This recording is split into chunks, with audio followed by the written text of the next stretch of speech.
We are live. Sorry, I forgot I didn't have any music, so I forgot it. We have to unmute ourselves. Hello, everybody. Hi, guys. Everybody. We I are was back. like, wait, it's already Thirsty Thursday, but it's because last month we did it a little late. Right. So, So it was like 2 It weeks was. apart instead of like yeah. 3 weeks or a month apart. Hey, That's Rikarsha. Hey, right. Rikarsha. Hi, Rikarsha. Hi, Hey, Mike. Well, Mike. welcome back, Mike. Welcome Welcome back. back. Welcome back to our Thirsty Thursday. And I know this Thirsty Thursday is a special one because we love celebrating Pride. We do. Okay, so happy Pride Yes, we Month to love. Happy everybody. Pride. Happy Happy Pride. Pride to Third everybody. Pride edition of Thirsty Thursday, by the way. Yes, this is. Crazy. So Wow. Why my dad gotta put me on blast like this? hey, Dad. I did. I was on I'm time. right on time. Last month they sure was. I was up here talking by myself, and it was so weird. Oh, So no. weird. Oh, no. I was talking by myself, and I was like, this is weird. Like, what? Can y'all please hurry up? Because I'm about to turn it off. Or like, I'm about to watch my wall until y'all come in here. Because this is. I'm so weird. sorry I left you guys hanging last We month, as missed y'all know. y'all. I missed you guys too, but life was lifing Life as was life life. does, Yeah. and I had to be mentally available for family, and I had to dedicate my energy onto that. But I'm so happy we here. I am so excited. I've been missing you I guys. feel like Here we he is. also probably have a lot of new people Yeah, because we had a very special guest on the show. We have a special guest tonight, but I'm sure a lot of their fans are watching as well. So, what is Thirsty Thursday for whoever is new to the crew? Hey, Justin. Hey, Not- Justin. Salute to the crew and slap me, daddy. I mean, it's Shut the fuck up, Brandon. Justin. It's what happens. I mean, it happens. What was it? Slap me, daddy. Shout And out what to was you said Sandra. last week? Choke me, somebody. What you said? I think we really need to kick off TWG After Dark because baby, yeah, that might just need to be like a ladies' night kind of thing. Because At this point, I do want to talk about other things. wait, what? Repeat that. What happened? Sometimes like having like a other show like TWG After Dark or something. That'd be cool. I mean, I'm down. I'm down. You know how I go. You know how I get. So let us know. We have to exactly do that. You know that Christina is mostly a plus 18 kind of like content. not even plus TMA. 18, plus 21. TMA. Honestly, yes. Honestly, yes. But that is neither here nor there. Honestly, actually, it kind of is because it is Pride Month, baby. So I did say, Not the told Strap Fred. Master 9000. Oh my god! So that sounds crazy. We can't kick him off the comments. That I know we might kick him out the club. I know you got we can't kick him out the Last night, comments. When Justin decided to choose violence, we were Mira, talking Justin, about you don't know what I belts, own. think, and then it turned into like a strap conversation, and then it just got crazy. It got Justin do crazy be in the choosing fan club. all the time. He's the true villain. Out of the group chat, he's the true villain. Oh, 1,000%. He's a chaotic. He is Justin's the a villain. chaotic, neutral person. He just goes with violence, and that he just goes with chaos. Drop the chaos bomb. Honestly, thank you, Justin. I always appreciate I mean, it. isn't it good to be dependable? You know, Yes. He'll never let us down. Justin for that, and that's why we love him. He'll never let us down. All right, so let's get into it. Thursdays about though? Right. Let us get into it. Thirsty Thursday, y'all know every month we come together and we drink. We drink anything that we want to drink. We drink water, we drink soda, we drink juice. You know, this today wine. So today I think I'm the DD for today. I'm not sure. I mean, like in real life or now? Well, right now. Listen, Pete, don't let me say some stuff up here that's gonna get me in trouble, all right? If you know, you know. But For right now, I think I'm the DD. I am drinking water just because I took a nap. I don't know. Something scratchy in my throat. However, I do have. You know what that is? It's Canada. That's what's in your throat. It's Canada. Like, I don't understand. Like, we wish them well. We hope nobody got injured or hurt. But what the hell? Like, I didn't go outside for 2 days. I go outside today. I did have my mask on. Didn't take it off not once. Mm-hmm. And the air, the outside looked normal. I didn't smell the air like our normal, like you guys smell the smoke or whatever. I mean, I kept smelling barbecue. Like, that's what it smelled like. When I closed my window, like a campfire barbecue vibes. But it's just like, a barbecue gone wrong so fast. It's like somebody said on TikTok, it takes us 8 hours to drive over there. How did it travel over here so fast? Wind is faster, girl. Wind is faster than the fucking car. Wait, not saying that. Like, by the way, wind is faster than humans. The girl on TikTok said it. She really was just like, how you it takes us 8 hours to get over there, but how you get over here so fast? She literally said that. I was cracking up. No, girl. No. Justin, be careful because it's supposed to be coming to the down south, like Philly. Yeah, it's supposed to be passing you guys. So so be careful. Keep, be ready. It was so surreal being down in Midtown yesterday. The office just got orange. Like, I'm not even exaggerating. It was like living in a flashback. Like, I felt like I got the sepia. That's what everyone was saying. Filter. I was like, what is this? We're not in Mexico, according to Netflix. Please. Right. Stop. Apparently, somebody was like, Mexico probably laughing at us right now. Look, they can't handle it. Nah, it was kind of crazy. It was wild. True. It was fucking true. But wild. we wish everybody the best. Thank you all for everybody who checked on us, who tweeted us, who made sure we were okay. Yeah, thank you all. We really appreciate it. So, ladies, what are you drinking? Because I'm drinking water for now. It may switch, but for right now, I'm drinking water. What are you guys drinking? I'm drinking a white Bordeaux. Oh, I sent my husband to the grocery store. No, to the liquor store, because we don't sell alcohol in the grocery store in this country. Yes, we do. You sound disappointed about it. a little bit. Like, you just gotta find it. You better go to a Target. The hell? Oh, yes, okay, that's fair. So I sent Greg out to go get me some alcohol, and he came back with this white, and I was like, all right, okay, whatever. Let's see. Let's do a little taste test because I haven't. Okay. Ooh. It's a little dry. She's a little dry, but it's okay. Okay. We find some acidic tones. We like it. Okay. MP, you're drinking. What you drinking? I got my usual, champagne. I hope Letty get home soon because I want to get up to get a refill. Period. We gonna have to text her like, you on your way? Yeah, I'm like, you're on your way home, right? Right. But that's what I'm sipping on tonight. I gotta get my water though, because we also like to hydrate. To hydrate. I see Mike is drinking Modelo. You know what's crazy? I had Modelo and Corona in my refrigerator for like almost a year. Ooh. Listen, just give it a couple of hours. You might cave in. Crown and Pepsi. It's been a week. I hear that, Justin. But for real. Prayers, you know what's crazy? I still have Crown Vanilla, but I don't have any Pepsi and I don't drink Coke. So it just sits up there. That's for company. That's when, Okay. We got lemonade. Andre with the lemonade. That's all right. Okay, Andre. I see you. Okay. Jameson. That used to be my jam. So what everybody's saying at heart. When she drinks whiskey, she's a middle-aged man at heart. I'm telling y'all. Yeah, dude. So what everybody's saying is that since y'all got your drinks ready, we're ready to kiki. So we're ready for this. Ooh,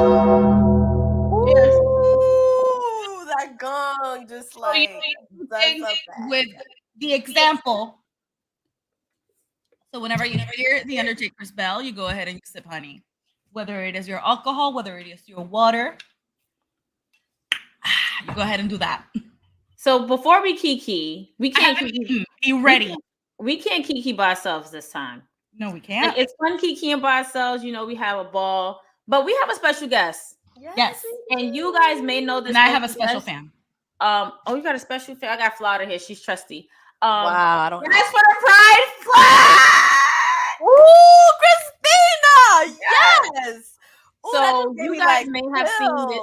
You guys may have seen them on TikTok.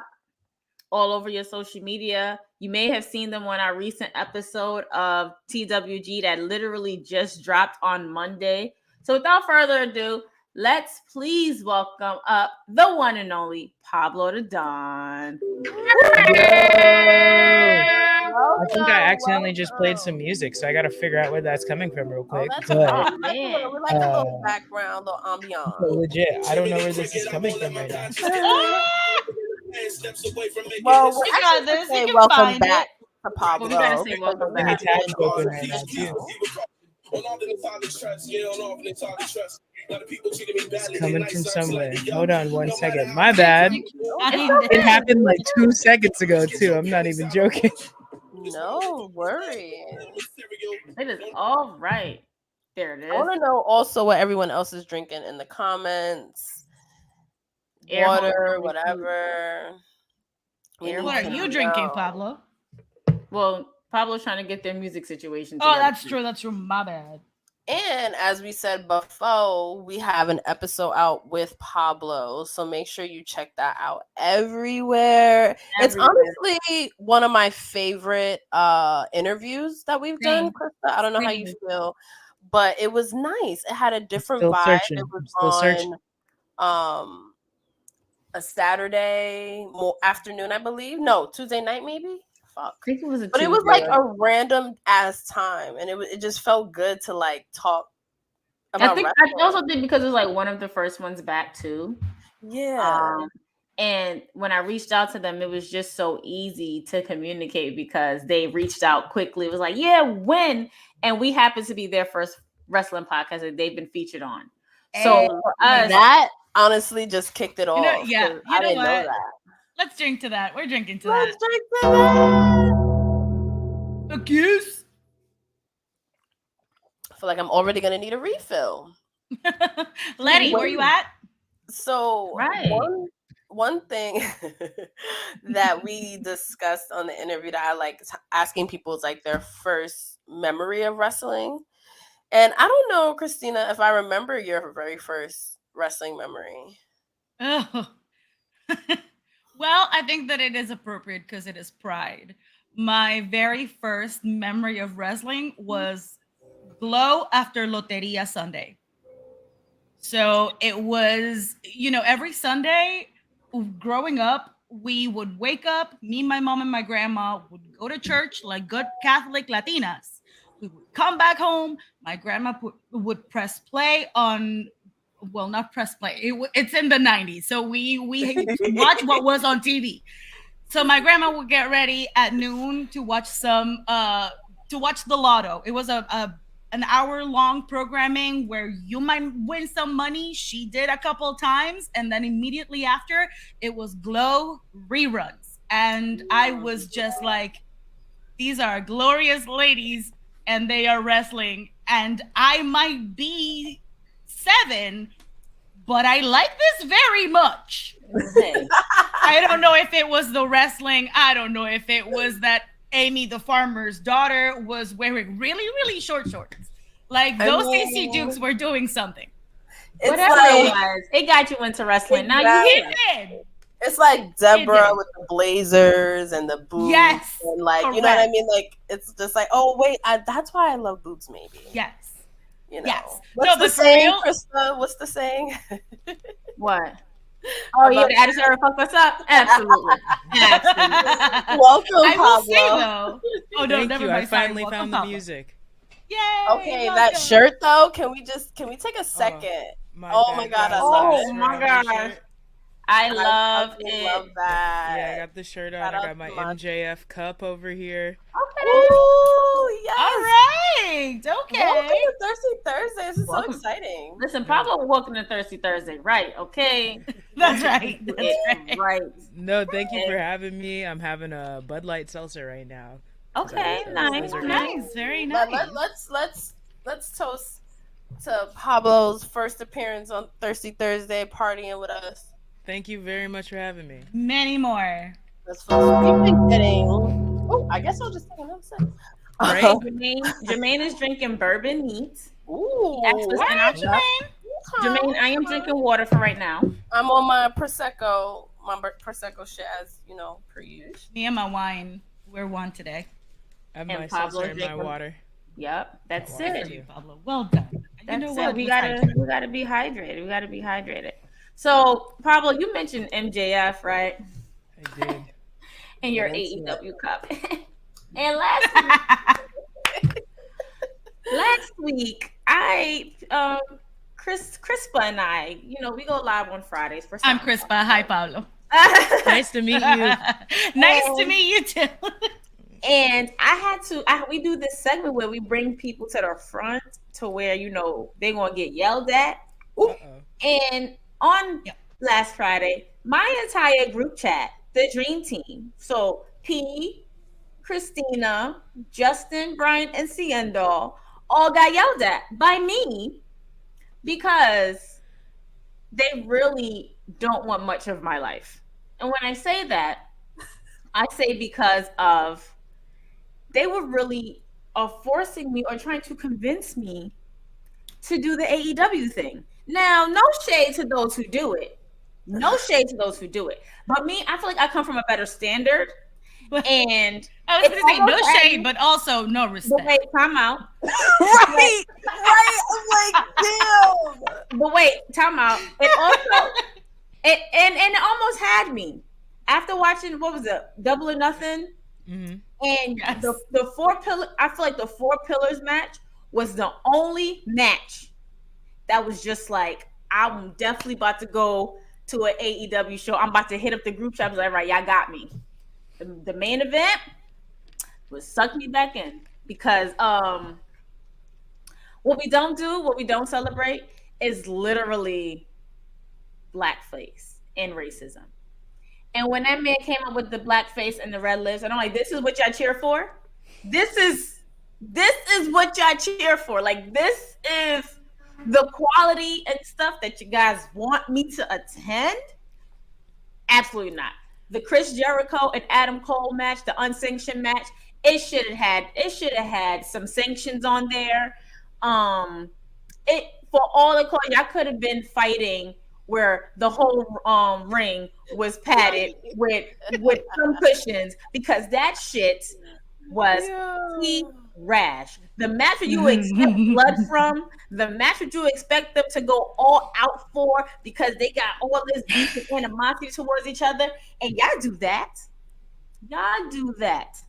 Oh, you got some black girl magic though. I want to like wait. I'm not done. I feel like that match was shorter than a women's match in the 90s. Like, come on, stop it.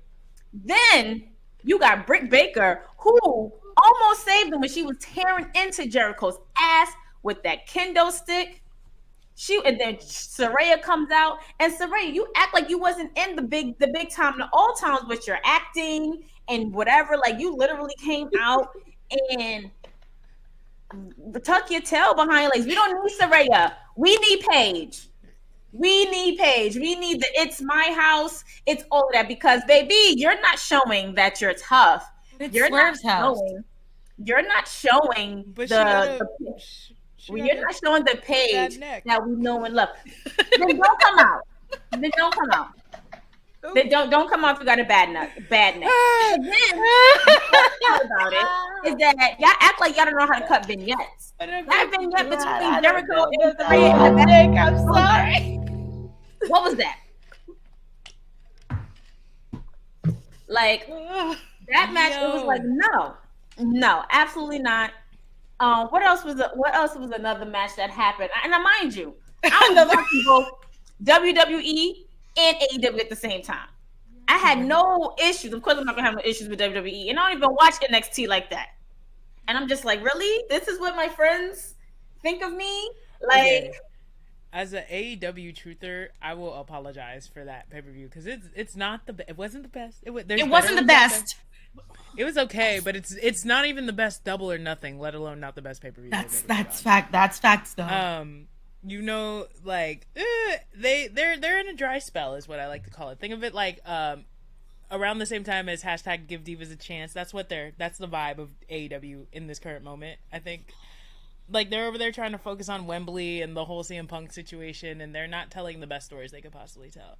So I will give you this one, but as an AEW truther, there are 2019 Double or Nothing. I promise you will fall in love. I promise you. I promise. I find it interesting that you have to say that you're a truther. Yep. Why do you have to say that? Because I think we all know AEW fans can be a bit much. I think that's why, because I know they can be, and I'm not a go to watch AEW to hate on WWE type of person. Like, absolutely not. Like, WWE is probably why you all came here. Like, that's the thing that drove you to want an alternative is WWE. But that's exactly what I look at AEW as. Is just, it's an alternative to WWE. You're gonna get the blood, you're gonna get the cursing, you're gonna get the extra bit that I think WWE kind of like tapers in for the PG rating. So it's like, those are the things I like as a grown adult who drinks during these shows. Like, I do want to see the blood. I grew up watching GCW in the Texas death matches and things like that. Like, I like those things. But like, I think right now even though we like to call it a 7-year itch, AEW's in their 4-year itch, and this is it right now. Like, they're in a lull period. Too much has gone down.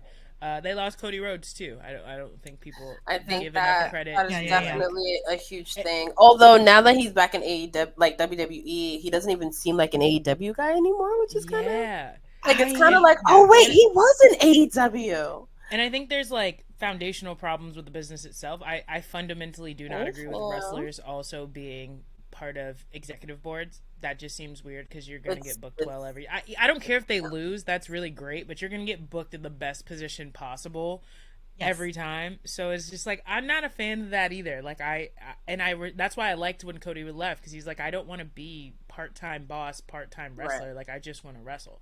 So like, I am not a fan of the Elite that much. I think they're great wrestlers, but they are not why I watch AEW for one single solitary second. It was just and don't get me wrong, like, I was watching, I'm just like, all right, cool. You know, I could probably get into it. I love what I do love about AEW is how the crowd reacts to their music when they come on. They sing word for word, and it's that unison. So, but that's why I want you to go to a show, Krista. Like, I don't watch AEW weekly, but I went to a show, and because it's so different from a WWE show, I had an amazing time. And I didn't even expect to. Like, I took my friend for her birthday, and I was like, okay, I'm gonna I was like, okay, am I gonna be like, oh god? I was like, I'm gonna have fun for Ciendo because she likes AEW. I thought I was gonna be counting the minutes down. I was like, let me make sure my phone is charged so I can be on my phone the whole night.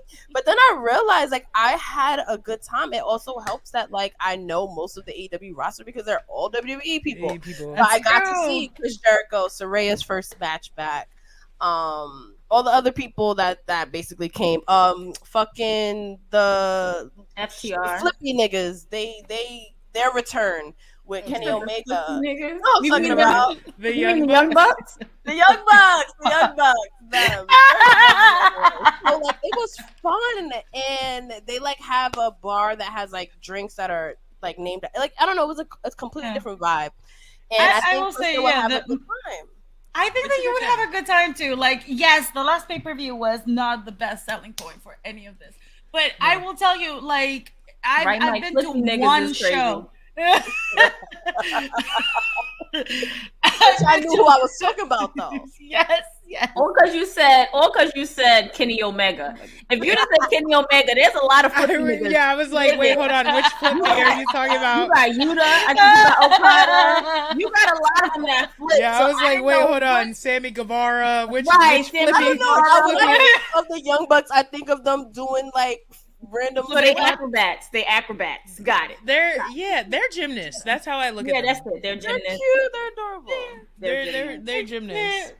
They are. But another high point of that match was definitely Jade coming out, two strolling, AKAs, had big bucks that come out. Come on now, we're drinking to that. That was a moment. That was a moment. I'm drinking to that. Fuck yes. Duality.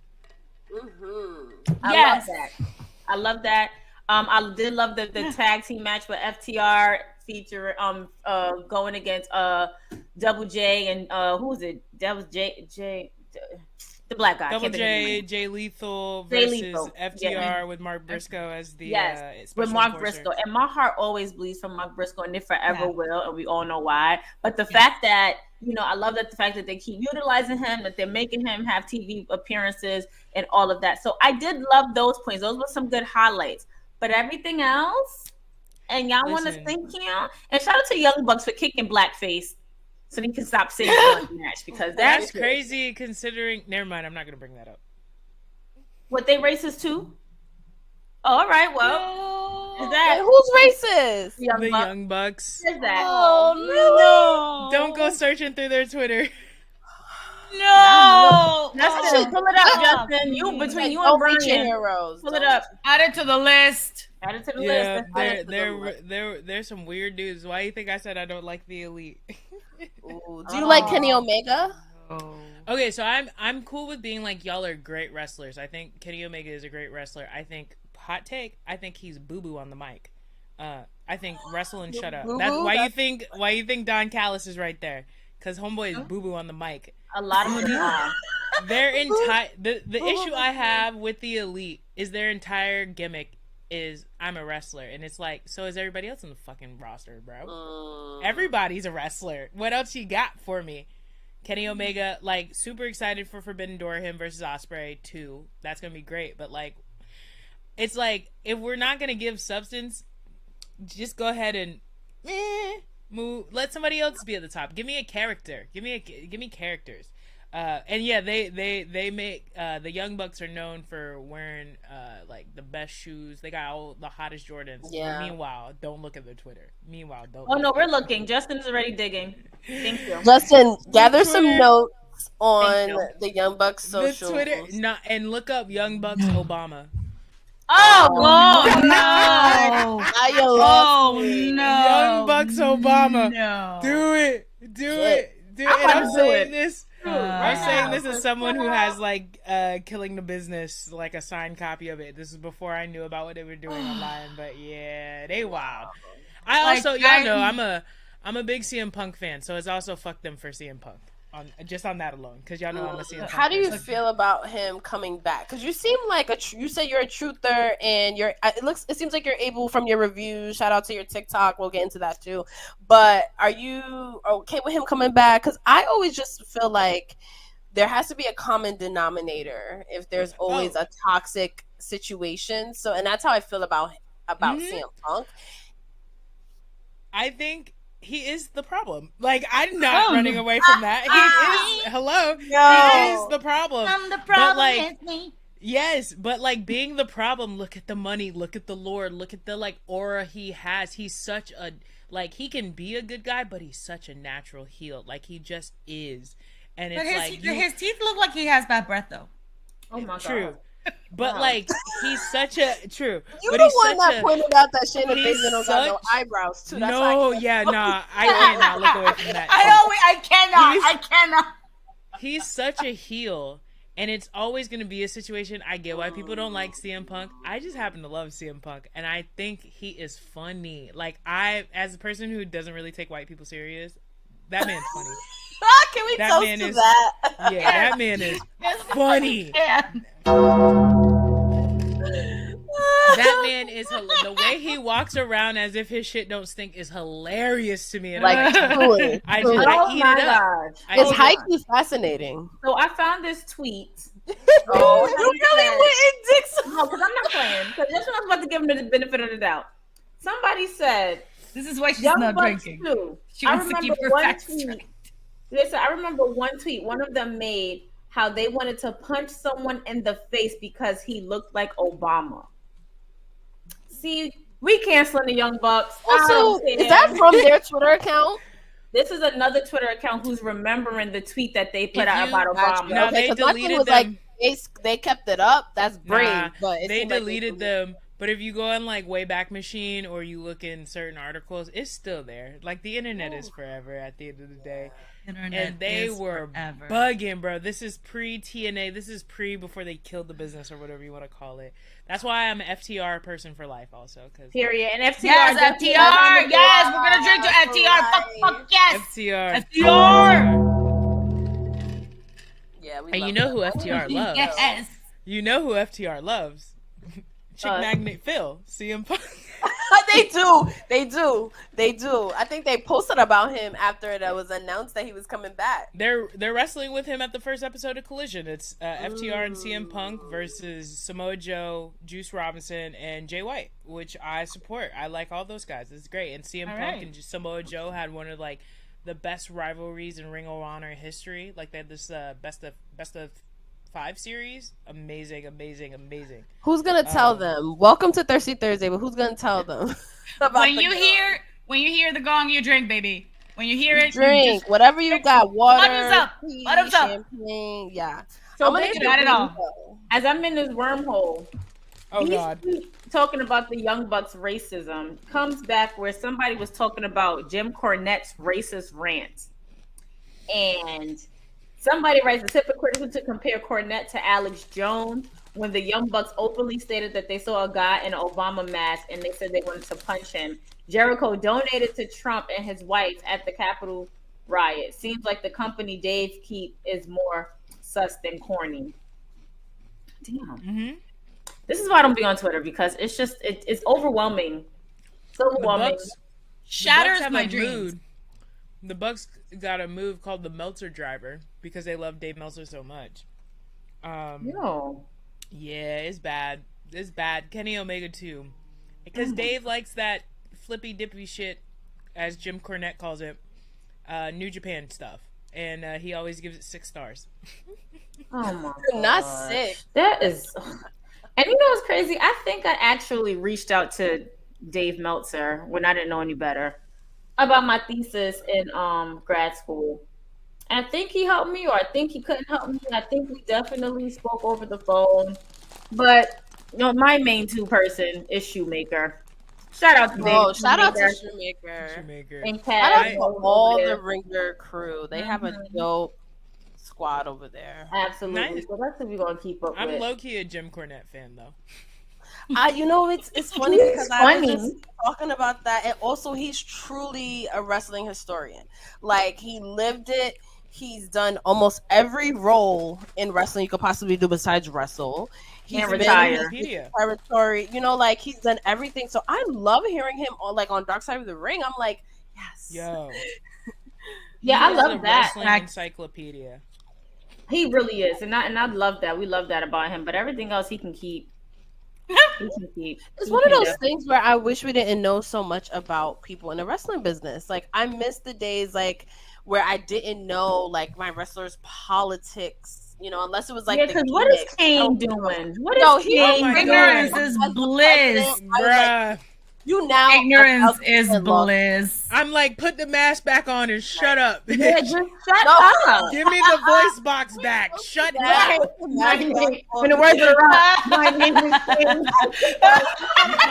Lovely was like, yo, he should have died in that fire. Or Undertaker. I'm not gonna lie, that's the Rock doing Rudy Poo Candy ass is still the best shit ever. Come on. Like, bring that back, because baby, you talking a little bit too much. No, way too much. But also, you said something about things that we may not want it to know, and I'm just going to share this because it was shared with me, and this is not wrestling related. If you're suffering, we all have to. Yes, absolutely, because y'all want to make me. I'm gonna hold this AEW thing over your head for a little bit. But apparently, Bill Murray, who's a 72-year-old actor, he's an asshole. Oh wow! Really? Wow. However, he is dating Khalees. Shut the fuck up! I'm serious. I'm looking at it right here. Right now.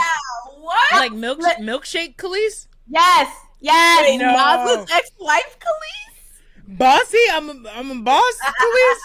Listen. Live on a farm Khalees and make food? Caterer Khalees? Whose husband just passed away, Khalees? Her. Yes, I think he had like got cancer. Oh my god, this is wild. All right, I wasn't expecting this kind of development. That's the last thing I expected to hear. What? Hold on, I'm listening to you too, Pablo. I think I followed you from my personal account, Pablo. So I'm gonna send it from my personal account on. That's crazy. Wow! Shout out Khalees. Get to the bag, baby. She waiting on time to run out. To the yard. She's waiting on time to run out. Get to the bag. Marry him right now. Anna Nicole Smith. Oh, we probably wanted some chocolate. See, Pablo, you and I were on the same. Get some chocolate before I go. Nah, get Anna Nicole Smith that shit. Get a bag. Gourmet vegan chef. Farm That's what I'm saying. She's taking care of him.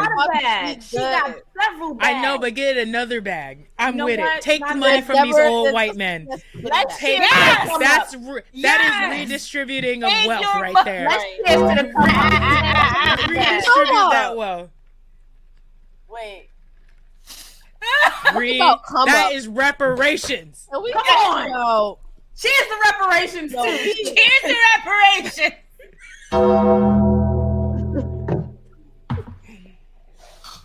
That gotta be the name of this Thirsty Thursday. Cheers to reparations. Like, I can't. Listen, But we do so many followers. I remember April Jones from Love and Hip Hop. She's dating Tay Diggs.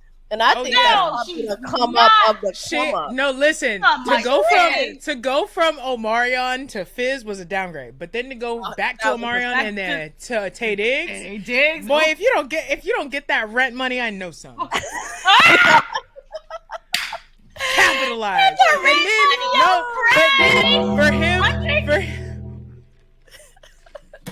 For him to go from Let It Go, Idina Menzel to a black woman, black excellence. Black excellence. Back when I was in high school, Almost gonna get me drunk. I don't get chocolate as person, and now you with black excellence. Shout black out to excellence because he definitely was one of my first followers on Twitter when I came back. Who? He follows me on Twitter. I've had a crush on Tay Diggs since 2000. He is just like brown sugar. I was dating April Jones. You didn't know he was dating April Jones? He's been dating April Jones for like 2 years now. Yeah. I did not know that. 2 years. Whenever, like, I gave up on. When I seen it, I was like following on Tay Diggs. Love that. I love the struggles with TikTok so much. I love the glow ups. I love that our ancestors are guiding us in the right direction. Okay?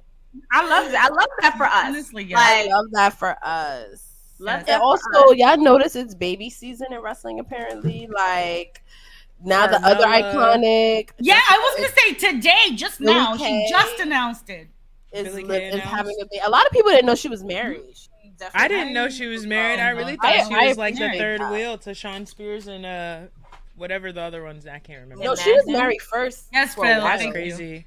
Carmella just had her gender reveal. Carmella has a boy. Can we also Lacey Evans is about to pop again? Who? Yeah, that's why she's been gone. Lacey Evans. She was just in the ring. She had her baby. Oh, really? Is she back again? Yes. Oh, my bad. Where is she at? NXT? Elimination. No. She just had a match for Miss Money in the Bank. Oh, she did. That's she got a bad character, so I don't pay attention. Yeah. Not you trying to take us back pre-Civil War era. Girl, what? Like, girl, come on. But then went from heel to anti-bullying. Baby Baby has turned more than the Big Show. I'm so over her. She has turned more times than the Big Show. Yeah. She really has. Like, can she just come back to being such a freaking lady? Like, I actually like that as a heel. Her pinup era was honestly the only one that worked. My dad liked it a lot. I thought she was a good heel when she had the tissue and she could have took the hand sanitizer gimmick to a whole other level with the pandemic and everything. I was like, the thing that killed her was dating Ric Flair. Like when they made her get with Ric Flair. I just brought that up, and I was like, nah. When she came out in his robe, though, that said it. I was like, I was so happy when she announced she was pregnant. I was like, out of line. Yeah, Charlotte, when she announced she was pregnant, I was so happy because I was like, I'm tired of the storyline. Absolutely, it was a mistake. Absolutely, like everybody knew it. But we do have to do a toast to the family of Iron Sheik. Yes, I know he was also racist, but he was legendary in the ring. So. But also, he was the only person to constantly say "fuck Hulk Hogan." Hulk Hogan. Yeah. Every day. Yes. Cheers to that. Cheers to the Iron Sheik. Iron Sheik. I think that's the first thing I put in the group chat. I was like, "Damn, it's gonna be no more fuck Hulk Hogan tweets." Yo, that's the first thing I said. It's crazy. That's racist on racist violence right there. You love to see that. We love We it. love to Exactly. see it. Take each other out. Take And each it's other crazy. out. His last tweet, 21 hours before his last tweet was "fuck the wildfires." Oh wow. Nah, fuck them shit. Them shit said fuck you too, bitch. Period. Okay, trying to take us out of here. Trying to take us out of here. Oh But that my was his God. last tweet. So Did y'all watch his biography a few weeks ago? I did. It was good. I haven't I think yet. HBO has an Iron Sheik doc that was really good as They well. do. they Nice. do. So shout out to my best friend who told me this because I didn't know. And then AT&T sent me a text message. Apparently, AT&T is already included in my bill. So all I'm doing is technically watching it for free. Oh shit! For Oh. HBO Max. I mean, yeah, HBO Max, not AT&T. But yeah, it's already included with my Gotcha. plan. And I'm just like, I watched 2 documentaries today. I literally watched Donna Summers and Mary Tyler Moore's. Both great documentaries. Both of those were good. Oh, I love really, that. really too. good. I used to love watching Mary Tyler Moore. Me too, on Nick at Night. Nick at Night. The Brady Bunch. I love Nick at Night, yo. Nick Can we at Night talk was to the Nick at shit. Night? Yes, we can toast to Nick at I Night. love like Yes. everybody will be like, Fuck yeah. oh. No, I just thought For a about while, Iron- Nick at Night was the only place where I could find like weird ass shit. Like I know it's True. problematic, but I like Bewitched. Like Bewitched. I is- love Love Bewitched. Bewitched. That's a good show. That That's a was good my show. favorite I wish I show. could move my nose. I always wanted to move my nose. So when the baby came along and she couldn't move her nose like how she did like this, I was doing it too. I was Same. I was doing it too. I She was like, gave yes. me hope. She gave me No. hope. Iron Sheik is the epitome of that. If there's one hater, it's gonna be me. If he has no haters, I'm dead. I'm dead. Yo! That's Iron Sheik. I'm like, yeah. Nah, not Professor. Look at Professor Trail comment. Oh no, Not the pill. Not No. Get out of here. Yes, Why did you bring that sir. up? Not choosing violence. Troy, what you drinking tonight? Cause you Yeah. like y'all bring Go to the Have I corner. incited a Go war? to the Have corner. Did I bring a lot of negativity today? not at all. Not at all. So, Pablo, I'm curious because I'm like low key always fascinated by like TikTok influencers because I feel like the pandemic turned like people into like superstars like overnight. And I'm old, so I'm always like TikTok is still like new to me. Like, how did you discover TikTok and what made you be like, okay, this is gonna be my platform? Like, how did that happen? Because now you have like millions of likes. You're like TikTok famous. It's so weird to hear that said back to me. I'm not gonna lie, because I'm in my parents' house right now. I still kick it with my parents until I'm ready to leave. So like, Listen, stay as long as you can, okay? Because long as we you can can. only That get part. period. That part. Shout out to supportive parents. period. You know what? I need a refill, so y'all. Yeah, do so that. I was like, no, not yet, but yes. No, y'all got cheers. I'm a refill. All right, to supportive parents. Yes, now go on, Pablo. So basically, the pandemic hit. I got fired from my job. I was living in DC at the time, and my parents were like, "Come home." And I was like, "Yeah," because I don't got no health insurance at this job though. So like, I'm gonna come back to Florida. I came back at that time.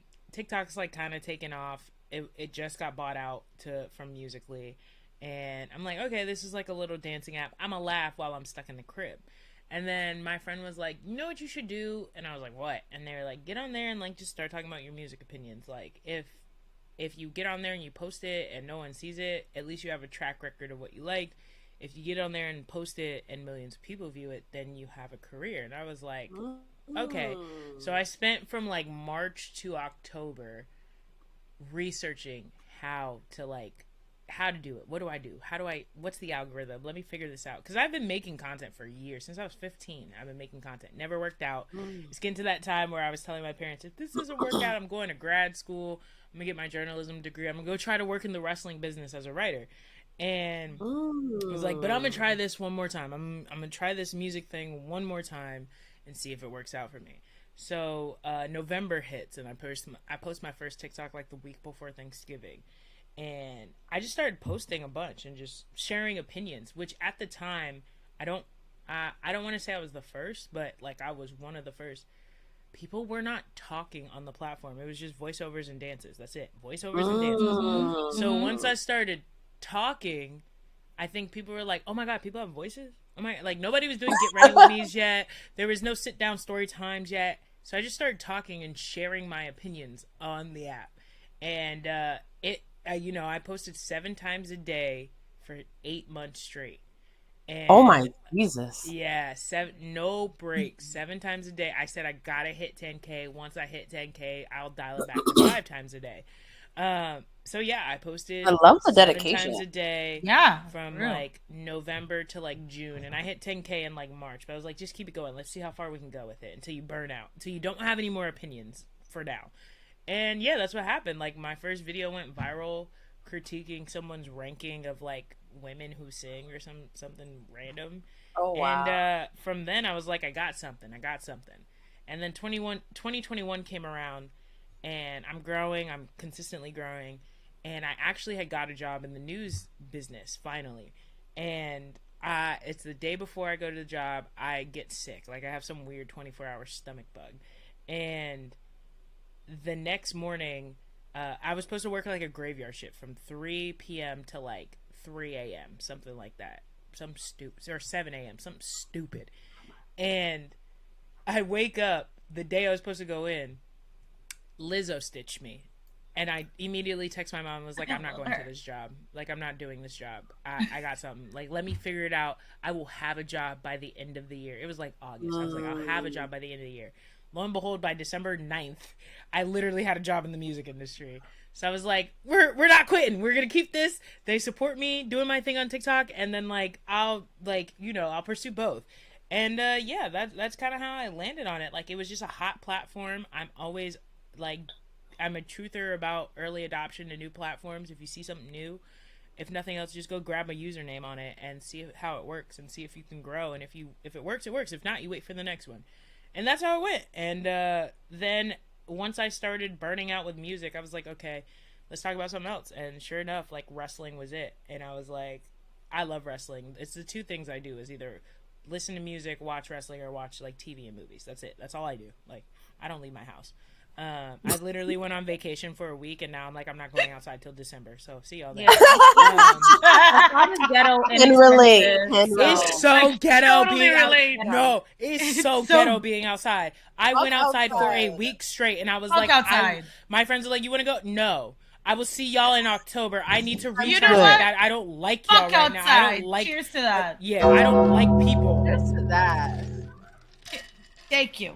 I literally said I don't want to go outside. I am going to see Paramore next week, but that's the only exception. Ooh. But yes. No, I am so mad that I did not get to see Paramore when it was up here. Same. They brought out Lil Uzi. Oh my god. Oh, you were supposed to be at that show.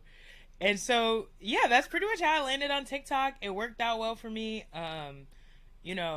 It's been a wild, Pioneer Pablo. That's right. Love that. Like, it's been a wild, fun ride.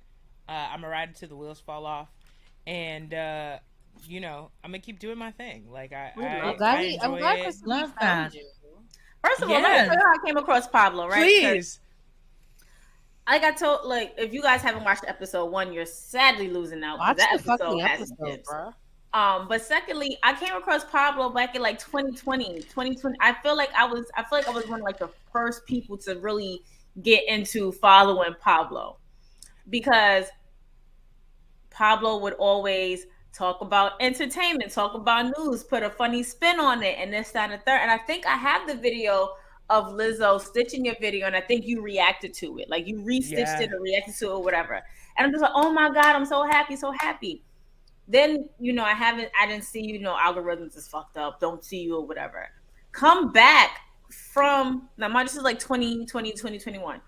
Come back from Mania this year, Pablo comes up across my feed talking about the Raw after WrestleMania. And I'm just like, I sent it straight to P. Okay, listen. And this is around the time me and P literally had a good talk about what our new roles was going to be for those wrestling girls. Like, we literally just reversed roles, which we are doing so much better in. And I was like, nope. Sending the email right now to Pablo. And I'm just like, all right, cool. I'm not expecting the emo back because, like, right now, because of the fact that Pablo's a TikTok star. Pablo has over 10K followers. Pablo probably has a publicist. I promise you, less than 5 minutes later, Pablo was like, "Yes, I'll be on it." There's that. Which is so crazy because I am not a quick email responder sometimes. But the second I saw wrestling, I was like, well, I'm at the computer. Let me go ahead and type back. I was so excited. The first thing I did. Get ready. Because my mom was like, talk about wrestling. She was like, talk about wrestling. And I was like, I feel like Instagram or TikTok's going to punish me for doing that. Because, I'm music. I do music. First video I made about wrestling. Every single comment. Wait, hold on. You watch wrestling? Wait. Oh, this is the crossover I didn't know needed. I'm like, that's how did y'all not notice that I would wear wrestling t-shirts? Wait, hold on. Like, I got a whole Funko Pop collection. Like, hold on. Wait. I'm onto something. It's me. I didn't know that you wore wrestling merch, to be honest. But what I will say is that, like I said, you never know who's a wrestling fan till you open your mouth, right? Right. And for you to come back on my feed, because like I said, I haven't seen you in about like a year, and you to talk about wrestling, I promise you. And then I stitched the video. I absolutely stitched your video. I seen it. I stitched your video, and I was just like, yo, I was actually there. The Raw after SmackDown. Hear me, Lord. The Raw after Mania, and for somebody else to feel the way that I felt, to feel like they were in that arena when they could have flew home like P did, because like, she was like, all right, see you later. And I was just like, yeah, I could have flew home and watched this, because I'm just like, no, we're gonna expect a surprise. Like, we're gonna get a surprise. I need it. Like, what if The Rock comes and I miss it? Should have been. I was waiting. Listen, I thought they were going straight into Roman and Rock. I really did. I was like, this is what we need. Going through this. He had just put down that video where he was like, I'll see y'all down the road. I'm like, is this the road? Is this the road? Is this the intersection? Is this the intersection? Let me know. Right?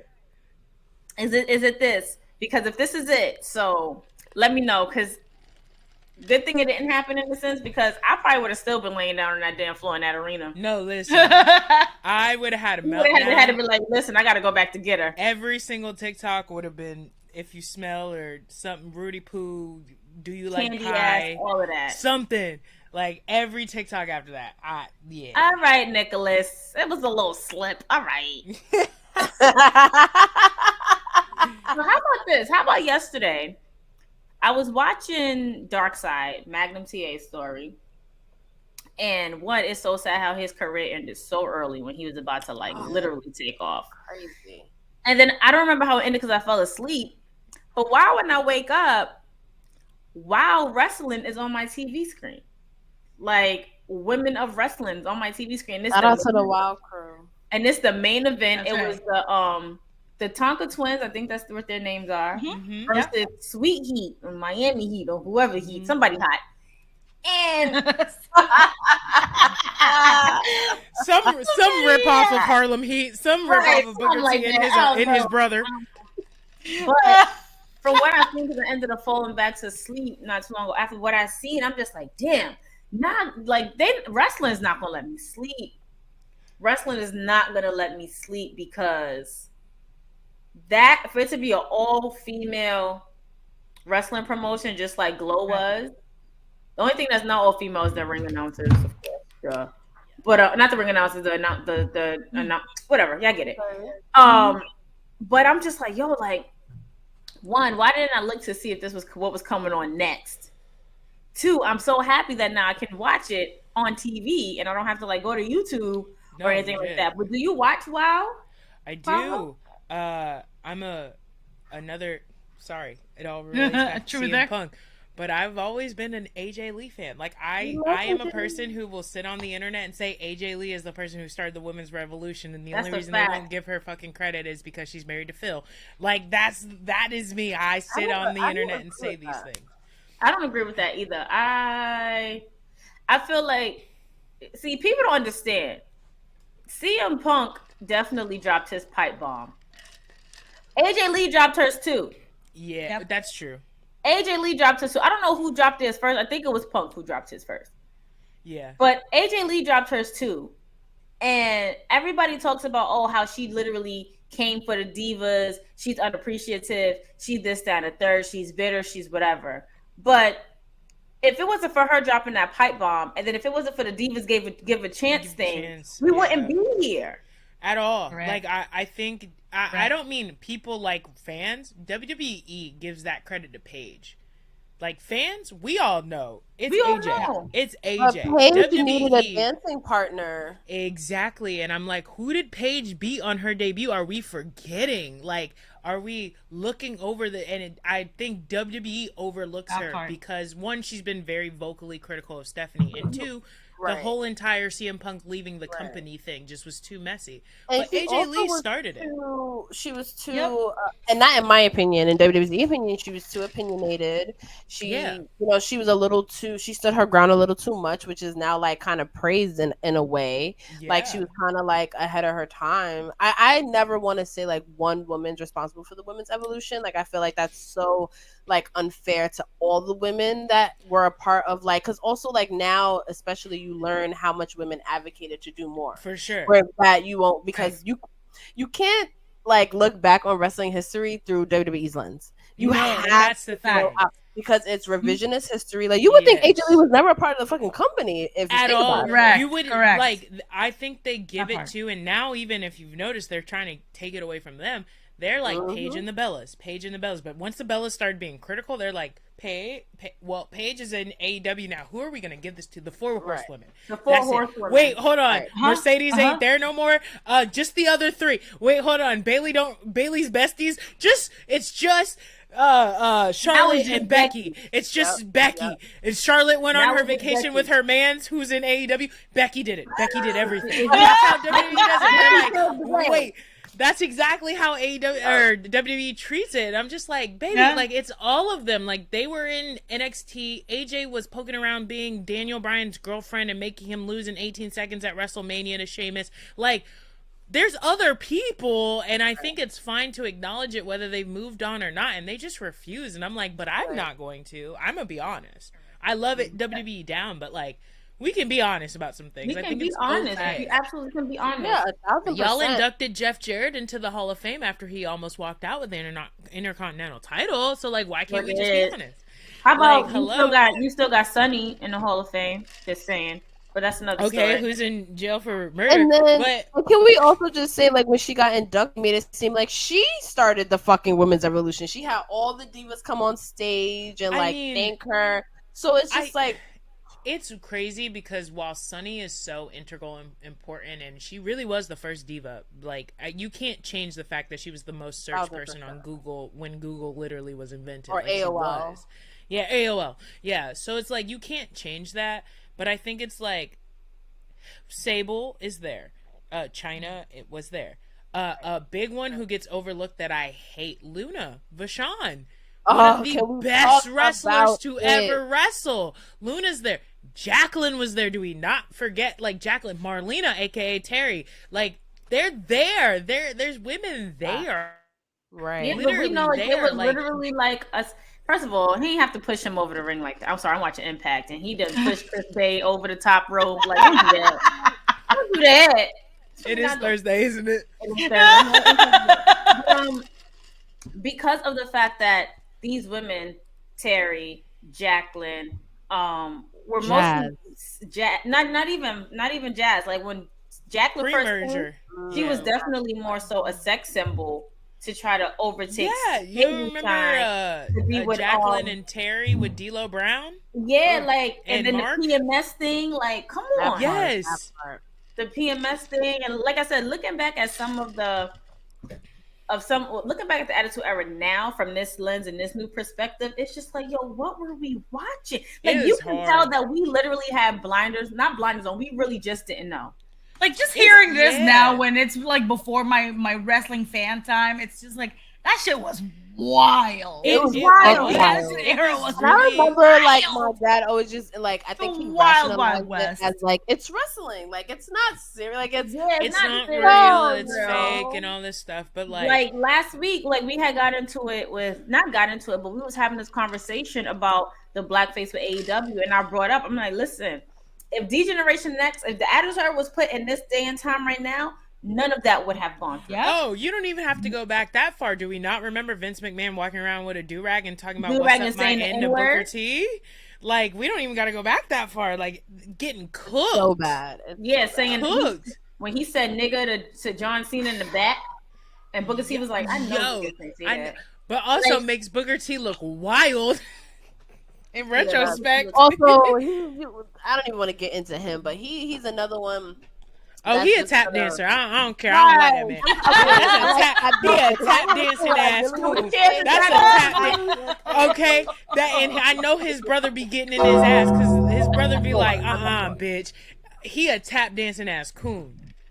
Oh, Krista, what you drinking? What you drinking over there? Listen. Every time I say that about Booker T and I scoff the C word, everybody looks at me like, ooh, let's not go there. Cool. I love, listen, no disrespect to Queen Sharmell. I love Sharmell, but your husband's a coon, baby. Your husband's a coon. Straight up. He think because he got blue eyes from contact lens that he's suddenly not black. Like, no.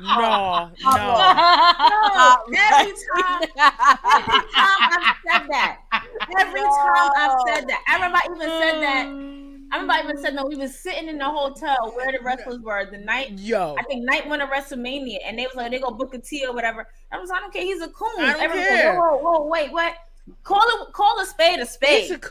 How you let that whole Triple H at WrestleMania 19 storyline happen? Ain't no way. What makes it worse too was that it wasn't blatant. Like, it was so subtle, which makes it even more like it was so coded. And now you want to go back 20 years later when everyone's like, that was kind of wrong. He's like, I don't see no problem with it. Of course not. You were in the main event of WrestleMania. I wouldn't see no problem with it either, bitch. But you a coon.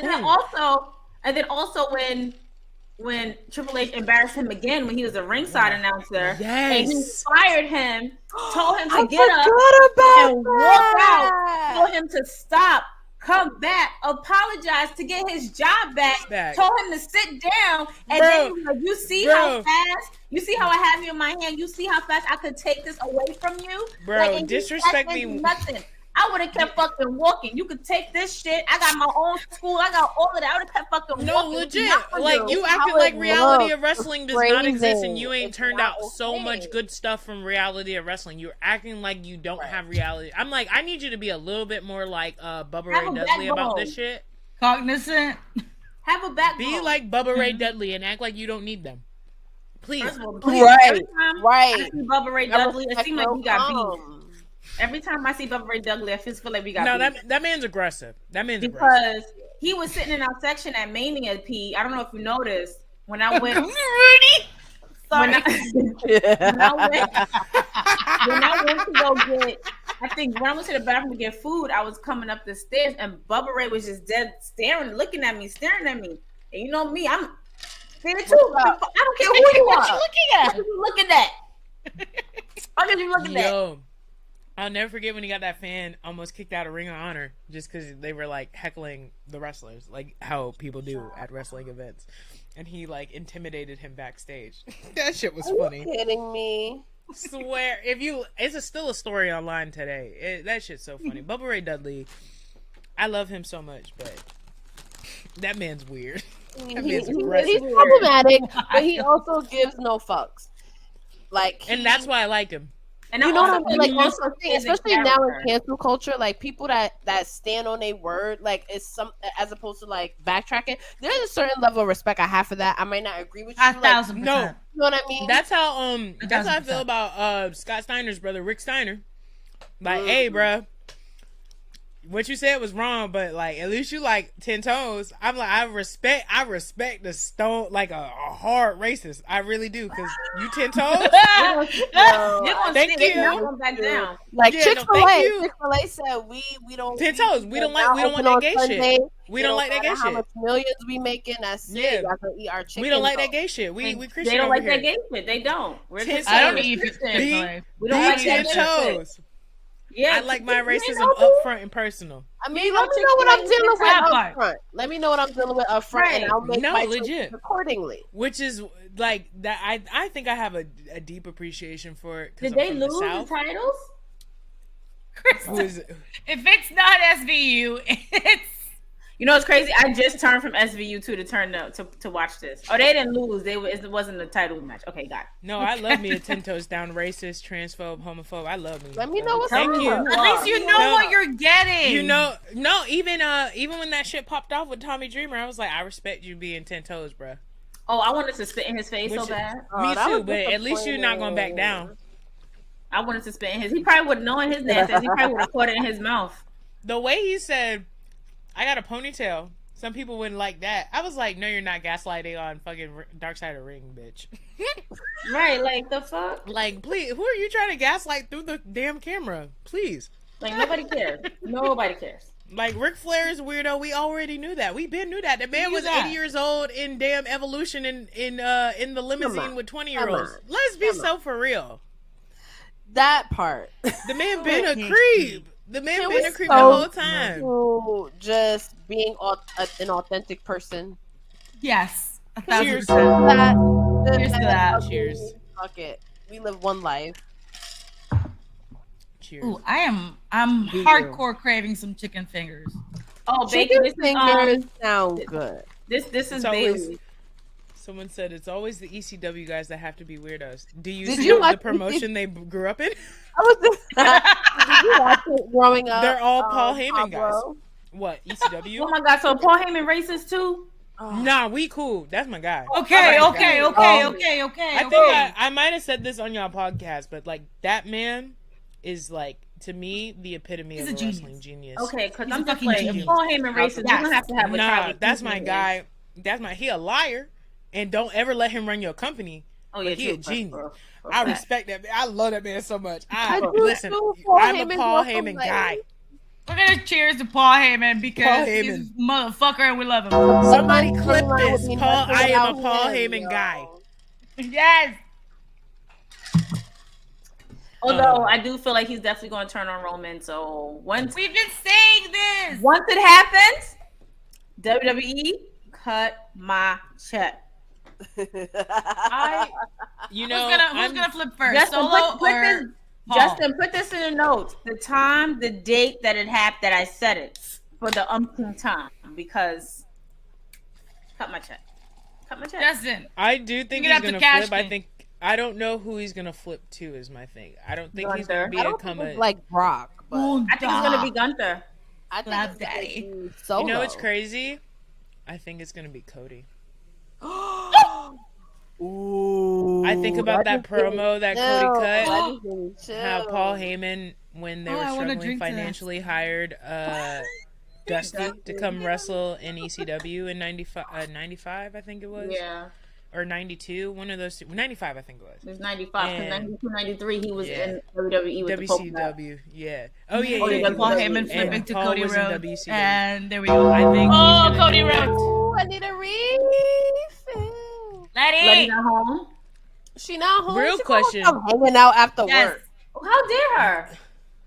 The Oh, question They is, told me she had a date. She did. do She did ask me permission. That's my twin real- sister, Pablo, by the way. oh, okay.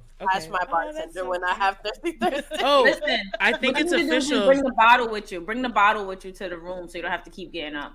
She wants to Also- keep her. Oh, cool. What happened, Pablo? I think it's official that I will more than likely see y'all at WrestleMania 40.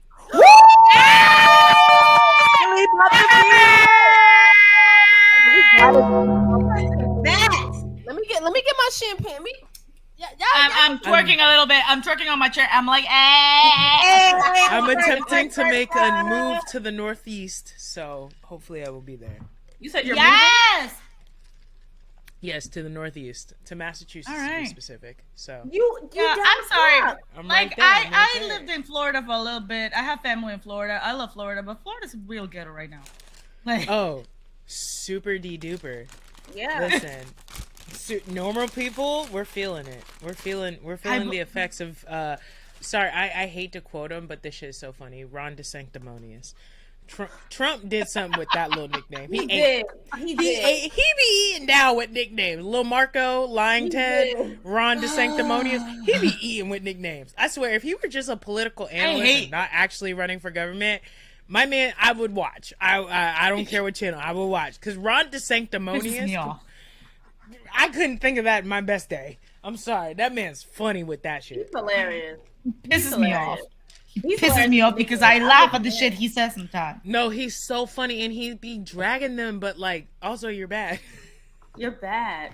Hold on. So the Cries of Mankind, which I love that Twitch name. Cries of Mankind, what up, boo? Oh, that's Bakey's people. Okay. No. Yeah, Bakey's people. They're drinking a 12-year-old whiskey. Listen to me. I mean, Cries of Mankind is always... You better, P. He's always bringing luscious shit into the stream. You know, I love you. Listen, if they didn't know how to act in front of company with people, it'll be us. Oh, yo, party with me and Krista. You gonna have a good ass time. No, that's why I'm excited to go to WrestleMania. I've never gone with like other wrestling fans. I've had to drag. You gotta take the and it's gonna be my first WrestleMania. So what I was about to say, Wale Mania is where it starts. Okay. I'm excited. I want to go. Okay. The whole week of events. It's gonna be so much fun. Cheers from Germany. Oh my gosh. We got Germany. Cheers. You know what? We're gonna drink that. Cheers. Worldwide. Cheers, first of all. Drink to that. We're gonna have to have Pablo on every day at this point. Right? No, I'm totally down. Listen, I went live right before this, so that way more people came. Because I like talking about wrestling. It's fun. I like this next stuff. Time Music is I don't great, think but you follow me on TikTok. But next time you live on TikTok, I'm be in the comments because I ain't got that many likes yet. I just started following you on TikTok. What's your tell me your TikTok right now? I'm about to follow back. Miss Krista B, I think. Everything is Miss Krista B with me. And mine is Crispo120. Just that might be it. Okay, we got South Africa in the building. Oh yeah, Mo. No, Mo's the homie. Me and Mo be having conversations all the time in the DMs. My favorite Thirsty Thursday. Like, snaps to Mo. Thank y'all from all over. Yeah. Oh my God. So we connected with Rest Things in the UK. We got more shit coming for the UK. Yeah. We got Germany. We got Dylan in Australia. He be in the future watching. He do. He watching us tomorrow. Right? Not in the future. You said 16 hours ahead. He be watching club and wrestling around. He in tomorrow. I was drinking water. He in tomorrow. He in tomorrow already. Yeah, he in tomorrow already. That's crazy. First of all, Crown Royal Golden Apple is one of my favorites. I love apple whiskey. It's like so good. So the only whiskey I'm I enjoy a good right Thirsty now Thursday is Duke and Dane. Okay. Shout out to Duke and Dane. Duke and Dane. I'm a pirate.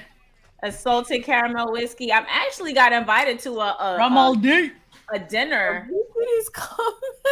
I actually got invited to a dinner by and Duke and Dame is going to be like the main drink sponsoring them there next week Monday, and I just RSVP'd. So when y'all see me on the gram looking cute, you always look cute. I must say when Krista B step out. Thank you. I'll be trying. I'll be out here. You're succeeding. Thank you. Arriving, but I am not sober. You're not. I'm hot. Not at all.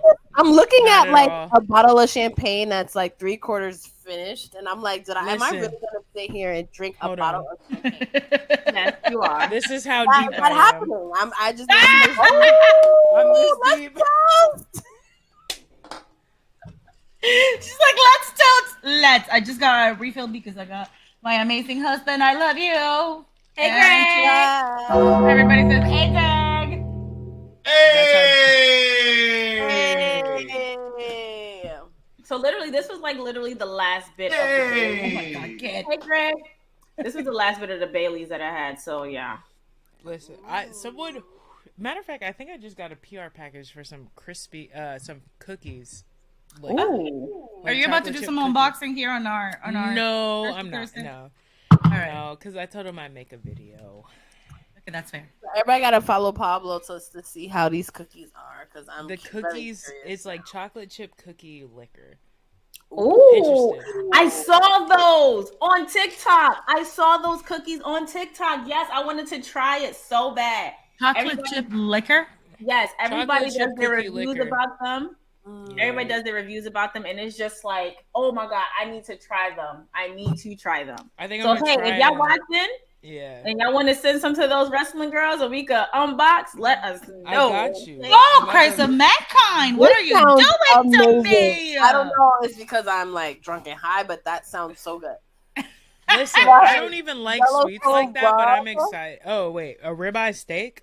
Christ of mankind is always like dropping some food porn on the comment. Like I don't even eat cauliflower, but that sounds good. No, legit. Pina colada ice pops? What? I just got back from vacation drinking wild drinks, so let me see. Where's Cries of Mankind located? Is it somewhere local? Let me know. Somewhere I can drive to? Right? Is it like, close? I live at the bottom end of Florida, so that's a long drive. And avocado dip? Florida. Is that no guac? Crazy. Pablo, they in Florida. What part? What part of Florida you in? Top. You in the racist country? You down south? Like you in the Democratic part? Like where we at? Because Florida's flipped. The deeper south you go, the more liberal it is. So Central. Oh, Central. Cool. That's like 2 hours. Send me to Addie. Period. We love to eat. That's 2 hours. No, for real. Wagyu ribeye. Right. You said the 2 magic words. He said, "I'll be ghetto to the day I die." I love that. That is really good to know. We gotta cheers to that. Really. Listen, don't forget where you came from. Okay, 1000%. That's mankind is the real one. I do have a question for you, buddy. What's up? Do y'all think main event Jay is going to be the person that dethrones Roman, or do you think they will save it for Cody? We have been here. We've been here. Have been here. I think that at this point, like I all due respect, Mr. Cody Rhodes, but this is a family affair. So that is where I stand. Do I think the main event Jey Uso is gonna beat the tribal chief? I by himself, I want to say yes because respect to Jay, but I don't think so. I didn't want to say real quick. Thank you, Nick. Hey, Nick. Oh, yeah, she cute. Thank you. Shout out Lake Cool. I love them. Shout out to Lake. Except for the Piggy James storyline. The Piggy James storyline was bad, but everything else. Shout out Lake Cool. Shout out Layla. I remember watching Layla as a Miami Heat dancer when I was a kid. So. We gotta cover Layla. Put some shit on that and Michelle. We have to Is Justin also keeping a list for y'all for your? I don't think Justin in the comments anymore. Justin, he's not. But yeah, I think that Cody's storyline with Roman, as things currently stand, might not be happening. So I do think that it's gonna be a Roman Jay situation. Whether or not Jay is gonna win, I don't know. But I think that is where I think he's not gonna win. Okay, so I feel like I agree. Can I have one about like may have the No, I'm gonna let P give hers, and then I'm gonna give mine after. Okay, this is my thing when it comes to like world championships, and my thing is like everyone can't be champion. You know what I mean? Like I don't feel like Jay, you're an Uso. Like I don't see him carrying an individual title. Like I think him and Roman, their feud could get fire hot, like, and do a lot of things. I don't see Jay taking the title off of him. I think that they're gonna save that moment for somebody like Cody Rhodes. I do think that Jay and Roman should have some solo feuds, but I don't see Jay taking the title from him. Sikoa or 101? I'm sorry. Let me clarify. Oh, he's played a one. Yes. Don't know who you played. Congratulations. I got kids. I got kids. I mean, I really don't, but I got kids. No. Yes, and that's the guy. Exactly. I forgot about them. Cheers to that guy. I'm team FDK. I'm team FDK, but I got kids. Oh, I'm not team that, but wait, is that fuck them kids? Yeah. Yes, fuck them kids. That team too, so I fuck with you. Fuck them kids. Like I'm team FDK. 3 out of 4 is not that bad. Literally, like it really depends on the situation. Listen, I don't got a babysitter. I want to go out. FDK. I'm FDK until my girlfriend says otherwise, but We ain't there yet. So I made a choice to raise 2 lovely huskies in an apartment in New York City. FDK. Okay, so here's my take on Main Event Jay being the one to take it from the tribal chief. If they build it right, and if has to be the operative word because we all know who we dealing with, okay? If they do it right, all of the pent up anger, all of the pent up, he got to get his lick back. And I always say Jay has to get his lick back from 2020, 2021, 2020 up until now. He has to get his lick back. But also, in order for him to get his lick back, I also think this comes into play where he literally has to walk away from Jimmy and do it on his own. Because there was a point in time where Jay was not falling in line. No, where Jay was about to fall in line. Jimmy came and was just like, what are you doing? Why are you trying to fall in line? Why is this, that, and third happening? And then Jimmy falls in line before Jay. Okay? But came back talking about he gonna be nobody's bitch. Right. But came back saying whatever he said. Just like when Jay fell in line with liking Sami Zayn. I mean, Jimmy fell in line liking Sami Zayn, and Jay was like, no, I don't even like you. Like, you're not a part of the bloodline. It was Jimmy's influence on everything that made Jay, be like, all right, this is my brother, I'm going to stand beside him. Yep. However, in order to take from Roman or to get his lick back from Roman, he has to drop his brother. He has to I need to do it by myself. It's because of you and this and the third. Because it's making Jay seem weak. Like he can't think for himself. And we don't need that. We need Jay to so stressed out that he looks gaunt. Right. Like we really need Jay to stand on his own 2 feet. And I do think that they have potential of Jimmy and Jay both holding the titles, single titles. I do see that they can definitely do it if they build it up right. I do see Jay doing it first before Jimmy, just to give them that, saying that they did it. Because the Bella Twins did it. Nobody thought they'll be able to break up in. They didn't have tag team championships. But what I'm saying is they still could have been a team too, where they never held the title. Has opinions. I don't see it. I agree with Cryzman. I don't see them as individual champions.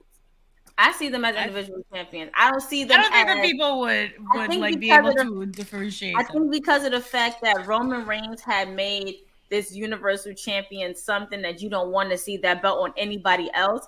Now it's kind of hard to see anybody else carrying that belt because it's going to stay within that family, whether you like it or not. And now that we have this new heavyweight champion, that's Seth Rollins, we already know that. All right. We don't feel like a child wearing their daddy's shoes. Tolerate Roman slander. Just right. Nah, I'm on the island of relevancy with him. Period. 1000%. However, he's my tribal chief. He can take me whenever he wants. However, we know the type of wrestler that Seth Rollins is, also with the heavyweight championship. So it will be kind of hard to see it on other people that are not high key people. Like if it was tag team, automatically, yes, it's going to go to the Usos from whatever from Sami Zayn. Like I would have never really thought that Sami Zayn and Kevin Owens would have come tag team champions because of the fact we know their track record and we know their history. We know that they're prone to turning on each other, hurting each other, not sticking with each other. So it would be more easier to give it to a team that is more solid like the Usos. But once we get this facade, rip up this veil of having this Universal Champion on Roman Reigns and make it like what's to say one day out of the woodworks, out of nowhere, Montez Ford comes and take that belt off for Roman. Then it's just like, oh my gosh, Montez Ford did it. And he's a part of a tag team. You know, so I do feel like Jay can definitely compare like twin brothers from the bloodline to like the Street Profits. I'm not like, comparing. More like tight. Like, no, I'm not comparing. I'm just saying. I'm just throwing out an example because I do feel like they should never put LA Knight and Montez. That's plausible. Yeah, nobody. Wait, so you said you don't like LA Knight? No, we love LA Knight. Oh, I was gonna be like, wait, hold on, what? Well, no, what I said was about to boycott this thing. No, what I said was they should never put them in the match together because we wanted both of them to win. However, yes to that. However, something's got to be said about that match, and it's the fact that these two men are such amazing professionals that they read the arena, they read the audience so quick, and they flipped and adjusted so marvelously when they realized the pop that LA Knight was getting. I want to drink. Like that was fucking that shit. I know they were Krista and this is family, but that shit was beautiful. That shit really was. It was. Thank you, Nicholas. Where you be finding these throwbacks at, sis? Because baby, not baby. Did you see my hair? Did you see my hair? In that, like the yes, the glow up, the glow. My hair don't look like that now. I need to get it back to that. But oh my gosh, did you buzz it on the group chat? Oh, no, she put me. I see what you mean. She put it in the. I know that group chat go crazy. Yo, our group chat do go crazy. You might have to be added to the group chat. Yeah, you might have to be added. Wait, come out. Should be getting real. Come out. You have an iPhone, right? Absolutely, I would never. Okay. I would never fuck up I don't know. No androids allowed. No androids allowed. No disrespect to my husband, but I don't fuck with that grease shit. Because I'm like, there's no way. If we wanted to add you to the group chat, we have to start a whole new one. Like I'm a person who is like, listen, Apple could literally shit out a turd. I'm gonna buy it. Yo, I'm in the cult, man. One of my friends used to say that I was in the Apple cult because I complained all day long about my AirPods, about my iPhone, about the prices. But guess what? I had an iPhone since 2008, and I ain't changing. No, that shit. Apple all day long. I just bought a new Mac. To this country. All Apple. You better pour. Okay. Is that some Prosecco? That's all she drinks. That's all she drinks. That's all she drinks. Okay, so here's the thing. I feel as though because of the storyline, I could see Jay winning. Just for storyline purpose and being a transitional champion. I see him being a champion for 20, 30 days. He somehow lose back to Roman. Roman goes on to WrestleMania to lose to Cody. I'm cool. To lose to The Rock. Whoever. I could see Jay losing to The Rock, and that's Cody's final boss. Like I could see that. I think the championship ends up on Cody some way, somehow, unless WWE is doing that weird thing did for The Rock. The Rock does it for Jay.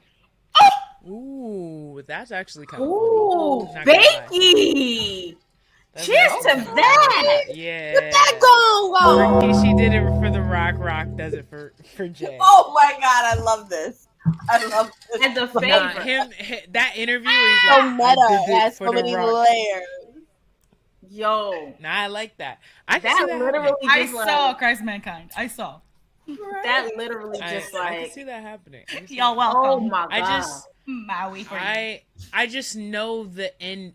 Okay, I said this on TikTok a while ago. I really do feel like they're recreating Ric Flair and Dusty with Cody. I feel like the Hard Times thing. It took him 3 times to beat Rick. They want him to go on this journeyman kind of thing, beat everybody, whoever, whatever. I feel like that's the story they're trying to tell with Cody.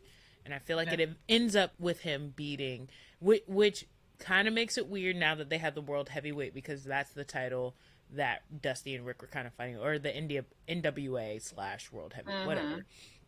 So, like, I can see it happening for Cody, but at the same time, I don't get it, because if he is locked into Raw, knowing that they did this whole free agent thing with certain superstars where they can float, why would you lock him into Raw unless he somehow wins Money in the Bank? And now he's going into this weird feud with Dom. Like, I don't get that. Even though I love Dom, I think the prison Dom shit is funny.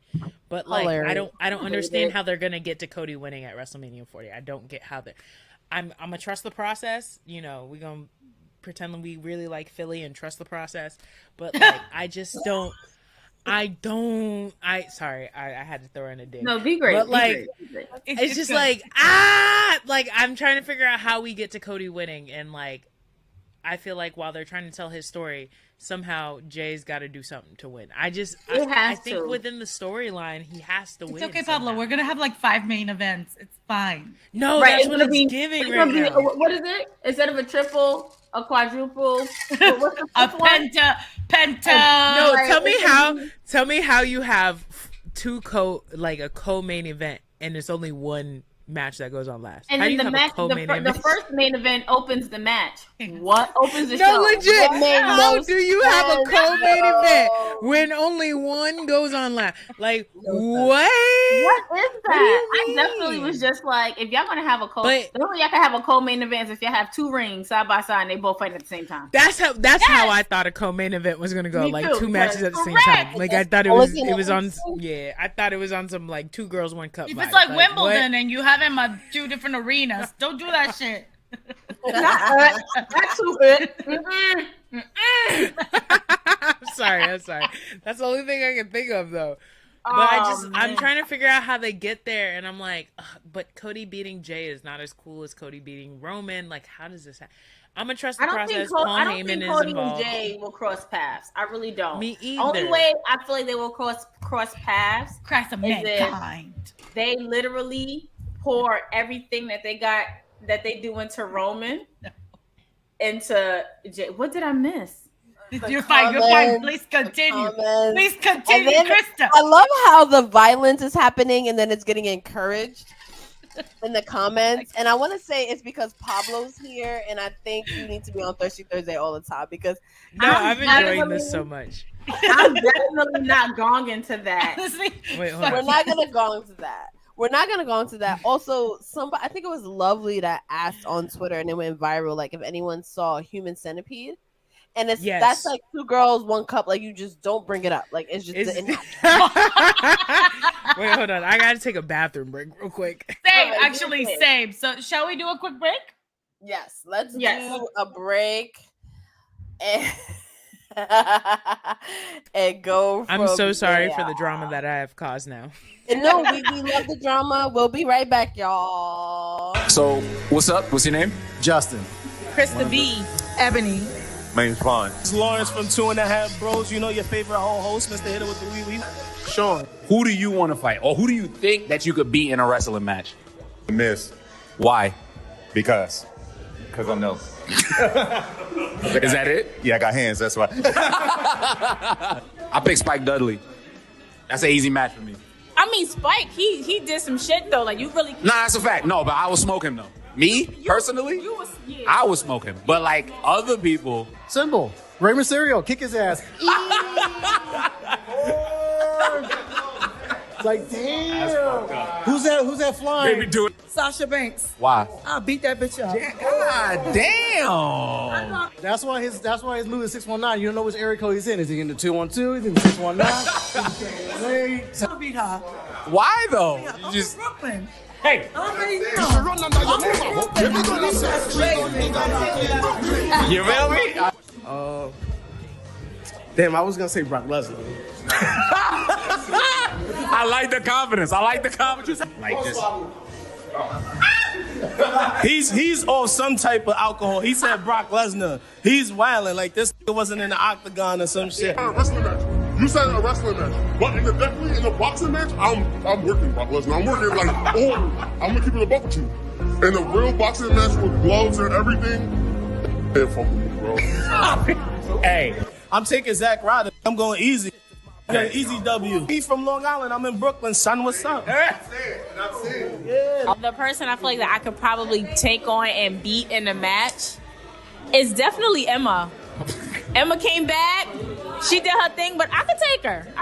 Okay. Tell the people all your information for. Make sure that you guys follow Those Wrestling Girls everywhere: Twitter, IG, Facebook. Join our discussion group. Subscribe to our YouTube. Subscribe to our Patreon. You can follow me, Miss Krista B, MS_KRISTAB_, and on Twitter, Miss_Krista B. Yes, sir. I'm out of here. But definitely in a boxing match, I'm working Brock Lesnar. I'm working like I'm gonna keep it a buck with you. Every single time. Fucking can't. How dare he say Brock Lesnar? He was dead ass though. He was dead ass. Dead ass. It was crazy. But then remember when Wilkins came on after and he was just like, Brock Lesnar ain't got no hands. Like if it was boxing, he could probably he was trying to give him the benefit of the doubt.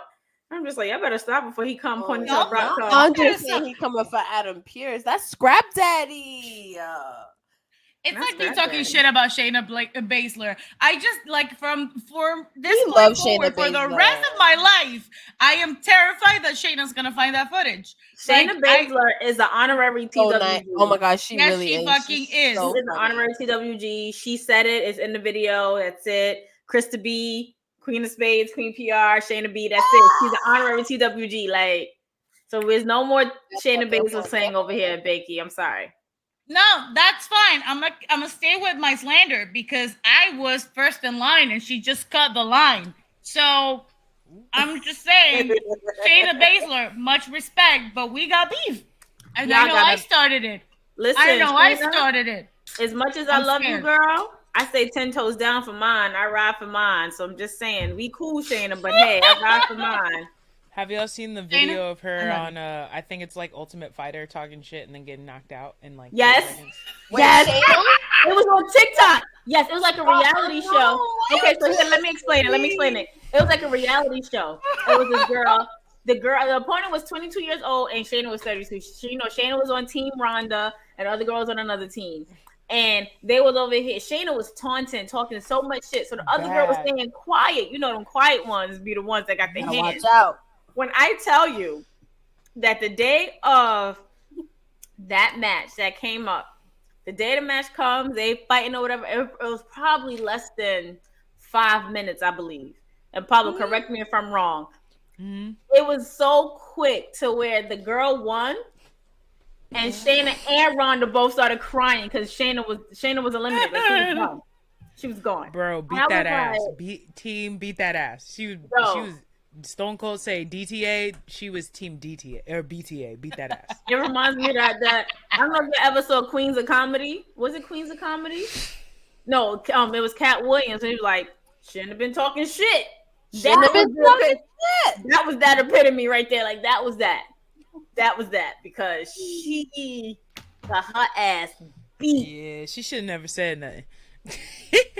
Wait, where's that? You should have just sat there and ate your food. We're gonna take her down. No, legit. It was ultimate. Like you should just sat there. It was sad to see. Like, you shouldn't have did that. You shouldn't have did that. It was bad. And then after that, she ends up in WWE. That was probably her calling. Yeah, just go to where the fight is fake. Do you like Ronda? How do y'all feel about Ronda? And your eye roll, P. Your eye roll when you said her name, Ronda. I'm with you. I'm so with you. I mean, I don't know. I'm so with you. I don't know. Like I liked her when she first came into the WWE because she was new. She really wanted to, see what the WWE crowd was like. See what it was like to actually be a WWE wrestler, learn from the best, come from the bottom up, and she did that. Now it's just like, baby, what is you doing? Like, the shine is gone. The shine is gone. It's like a shiny that shine. You couldn't even put spit on it to shine it. Like, no, legit, it's nothing gonna do to like reinvigorate Ronda Rousey. And like at this point, I'm like, just let Shayna go on a singles run and like tear it up, please. Like at this point, I'm like, Ronda's holding Shayna back. Yes. I love Shayna so much. Agreed. And it keeps seeming like visually, it keeps seeming like Ronda is one-upping Shayna when that's not the case. When it's not true. But I will give them credit. The match that they just had with Kaden Carter and they changed her name like 35 times. I hate Katana Chance. I hate her so much. Dope. They gave them so much room to like work, and I really love that because they're like, I think one of the reasons why I like NXT so much is because like Shawn Michaels is really trying to build something there, like really like build some real tag team in the women division, because I feel like none of the tag teams before were real tag teams. Really, they were kind of like thrown together makeshift, except for Sasha and Bayley the first run, and who just won. So Fandango or Dirty Dango is out here talking to somebody in the ring. So the guy in the ring is literally talking crazy. So I look up and it's like a cutout of the guy of Fandango's face on the guy, and he's embarrassing. So he's like, Total Divas rejection. Tried to get laid on Total Divas. No. To Fandango. Like, he's embarrassing him. Y'all, if y'all watching Impact, who's this guy in the ring? Please let me know, because not the one that's getting beat up. Like, who's the one that's getting beat up by right now? Because he literally. Hi, Grace of Mankind. Thank you for stopping by. Thank you for stopping by. Go cook your steaks. Let us know how it was. Please make sure you follow. I'm coming. Post pictures on the Discord, man. I'm hopping Post in my pictures. Cause I'm hopping in my car right after this. You're gonna drop 2 hours. They're like, I'm gonna be there. Why does he let LA Knight run to the ring? Oh, that's Santino. I'm gonna say, why he look like LA Knight running to the ring? What is happening? It's Santino. Yeah. Ain't he like GM or something? Or yeah. I'm not watching I think of him. now. I think about his beef with Jim Cornette. But he's GM of Impact, right? If I'm not mistaken. Yeah, I believe so. Not him walking around with a police badge on. Like what? I love Santino. I don't know why. Oh, he pulling out the snake. He pulled out the snake. He about to snake him. There you go. He did the whole. Hey, P, welcome. And Tina got the Cobra out? He got the Cobra. Yeah, he said. P, you missed it. They just dragged Fandango on here. It's not like you're showing it on the stream. She can't watch. I'm gonna explain it. So what happened was, I don't know who this guy's in the ring. He's some type of champion. Some kind of champion. I don't know. You know, I don't watch. Is he X Division? Is he X Division champ? Please don't get me to lie. I promise you. However, he was fighting. Fandango came out, and he put on the screen behind Fandango like a cutout of Fandango face, put it on, and was just dragging him. So when I look at the screen, it goes Total Divas reject. Tried to get laid on Total Divas, but they rejected him.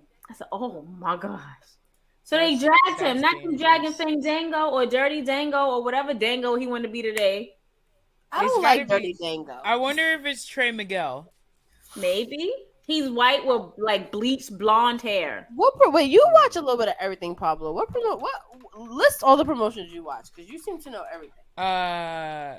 Impact. Joe Hendry. That's who you're talking about. Joe Hendry. Okay. He's the champion. Impact. Right? Impact, WWE, AEW, New Japan. What else am I watching? Wow. Right now? Wow. Ring of Honor when it has its moments.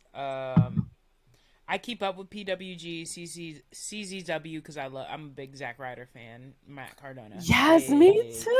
Woo. You know it. Yeah. Woo woo woo. Woo woo woo. Big Zack Ryder fan. Period. I was happy when he won that belt at WrestleMania. Trying to think. There's like a few indie promotions in Florida that I keep up with. I think All Japan still do, or Pro Wrestling Noah now. It's not All Japan. It's Pro Wrestling Noah. Keep up with that. Those like now he's like a porn star with a cowboy gimmick. It do. That's why I was like, I don't know if I like Dirty Dango. Dirty Dango. I really miss him and Tyler Breeze together. I really Same. Dude, that was a Fandango shirt. They fumbled that because they were so good. Their character work was so good. Like it could have easily translated on the main. You guys, I'm smelling smoke again, and I don't know if somebody's barbecuing or. Are you having a stroke? I said I'm smelling smoke, not having a stroke. Oh, so you're the Street Profits. You want the smoke or you smell the smoke? No, I'm smelling smoke like yesterday and the day before. Yo. Do you want the smoke, Crystal? Period. Let me. New York said, "I don't want the smoke," and we still got it. Tired, okay? New York is tired. Oh, no, legit. You know how I felt like yesterday. I legit felt like Fern Gully. If y'all remember Fern Gully. I didn't leave my house for 2 days. They ain't gotta have food in here because I would have starved. Yo, no, that's right there. They're willing to take the risk. Right. I mean, I got asthma. The craziest thing was seeing people like smoking cigarettes out there yesterday. I was like, bruh. That you said double whammy. Right. There's not enough toxicity that you can inhale right now. Wait, well, I was on TikTok and the guy was like, they're gonna be like, I forgot his name. He said, why are you not wearing a mask? He goes, because you know in 10 years they're gonna be like, if you've been affected by so apply for this.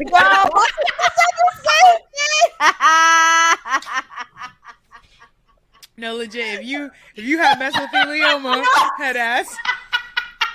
I'm like, what is a mesothelioma? How you get that? What is that? Oh my god! I feel like Cardi B. Oh my god! What is that? No, I tell you, I was sitting there crying because then my friend, I had so many group chats. So my friend was just like, "I've been out here with no mask on all day. I'm straight." I said, "You gonna be the first one on that line 10 years from now, bro." Listen, that money gonna hit though. That money gonna hit though. If you are someone you know. You are owed compensation, head ass. A whole family. That money gonna hit for real, okay? Yo, I even seen New Yorkers are so ridiculous. I saw somebody tweet yesterday because it did give pandemic, like the day before the pandemic vibes, because everyone's like, stay home, wear a mask, blah, blah, blah. And they was just like so fucking extra about it. They was like, yo, we gonna get PPP loans again. I'm like, see, y'all going too far. Like, y'all doing too much. Yo, Savannah Evans sun was red. Shout out to Savannah Evans. Amazing. Like, I'm watching her, Giselle Shaw, and Giselle Shaw's lackey over here. I don't know his name. Doing a vignette, and she looks amazing. Like, does. I'm interested in what the women's division is about to give. Yeah, me too. Me too. I'm so happy for Trinity. Can we toast to the glow that Trinity has? Like, pun intended, no pun intended. Trinity. Here's the Trinity always. She's happy. She's fulfilled. She's out here in the streets. Did she get a new finish? Yeah. Her husband's family is falling apart. That part. She's thriving. I didn't like it in WWE, and now I'm like, this is your chance, mama. But let's be real. Let's be real, right? Let's be all the way real. Who is laying down to the rear view? If somebody, first of all, do you see how plump and juicy Trinity is? Like, seriously? See, I would. She could bring back the stink face, and I'd be happy. No, but what I'm saying is, to be in a fight with Trinity and you get hit with all of that plumpness, and she's family, so I'm not gonna disrespect her, but I'm gonna give credit for her too. With all of that plumpness, I'll be stunned too. I will be stunned. Like, oh my god, lay me out. Yes, absolutely. I would take it. I volunteer as tribute. I would legit. I'm like, please hit me. I'm a good person like that. Can you jump? I'm 6'2". Can you jump that high, please? Wait, you're 6'2"? Yeah. No, I have said this before, and with all the respect. Hold on, wait, I'm stuck. Wait, time out. Go on. Time. You about to ask me why I'm not in a wrestling? You're 6'2"? Yeah. I promise you was given like 5'10", 5'11". Everyone, 5'10", because everyone thinks I'm a short king. Everyone thinks I'm a short king. I would never call you a short king. Short, no, but I didn't. I would not have gotten 6'2". I feel like everybody's taller than me. Hey, Pablo. No, legit. Right, like, yeah, now 6'2". Because I feel like my boyfriend, he's like 6 foot or 6'1", and I'm 5'7". So we kind of like, I'm tall for a girl. He tall, like we here. Now you 2 inches tall. All right. You be like, wait, hold on. Let me start my neck stretches. Okay. You're right. Hold on. Let me adjust to this. That's Professor Trout.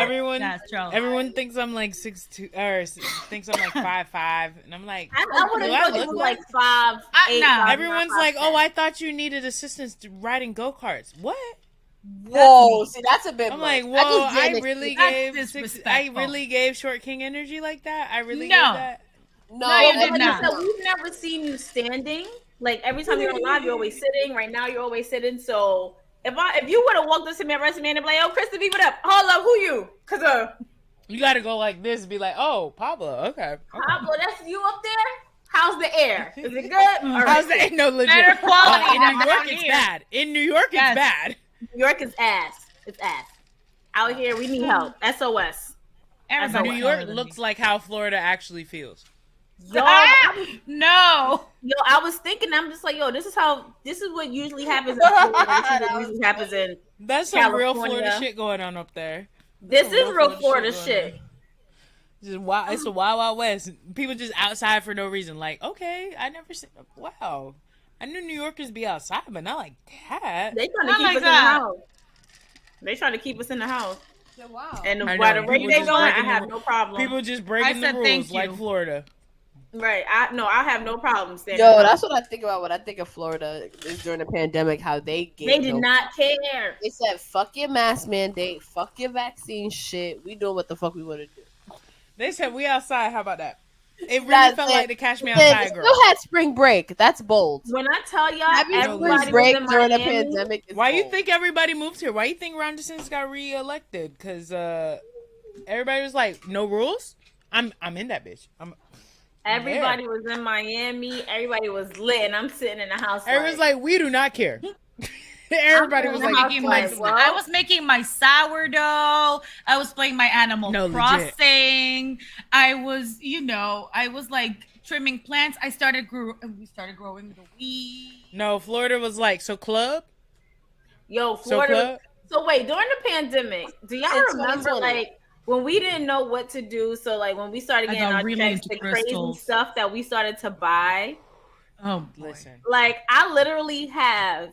And this shout out to my friend Daria. Like we was on FaceTime, and she literally ordered like 12 spools, like a pack of lanyard. So because she ordered lanyard, I went and ordered the same thing of lanyard. So why is the lanyard? Crochet?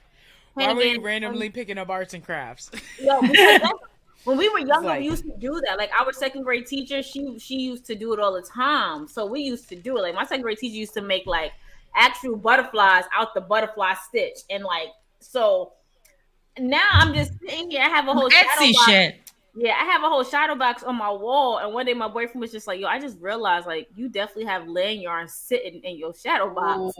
Like it's still there. Like the box. I don't even think I've touched it. I don't remember the last time I touched my lanyard. Like they all just like. Can you make me a scarf? No, legit. No lanyard. You can't make a scarf out of lanyard. It's like rubber. Oh, yeah. Not because I got a lot of yarn.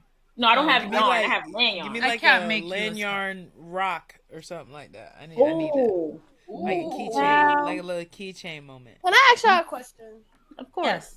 So every week, like at my job, it started because of the pandemic. We would put like question of the week, and we would just like put random questions out there, like on Slack and shit. If you know.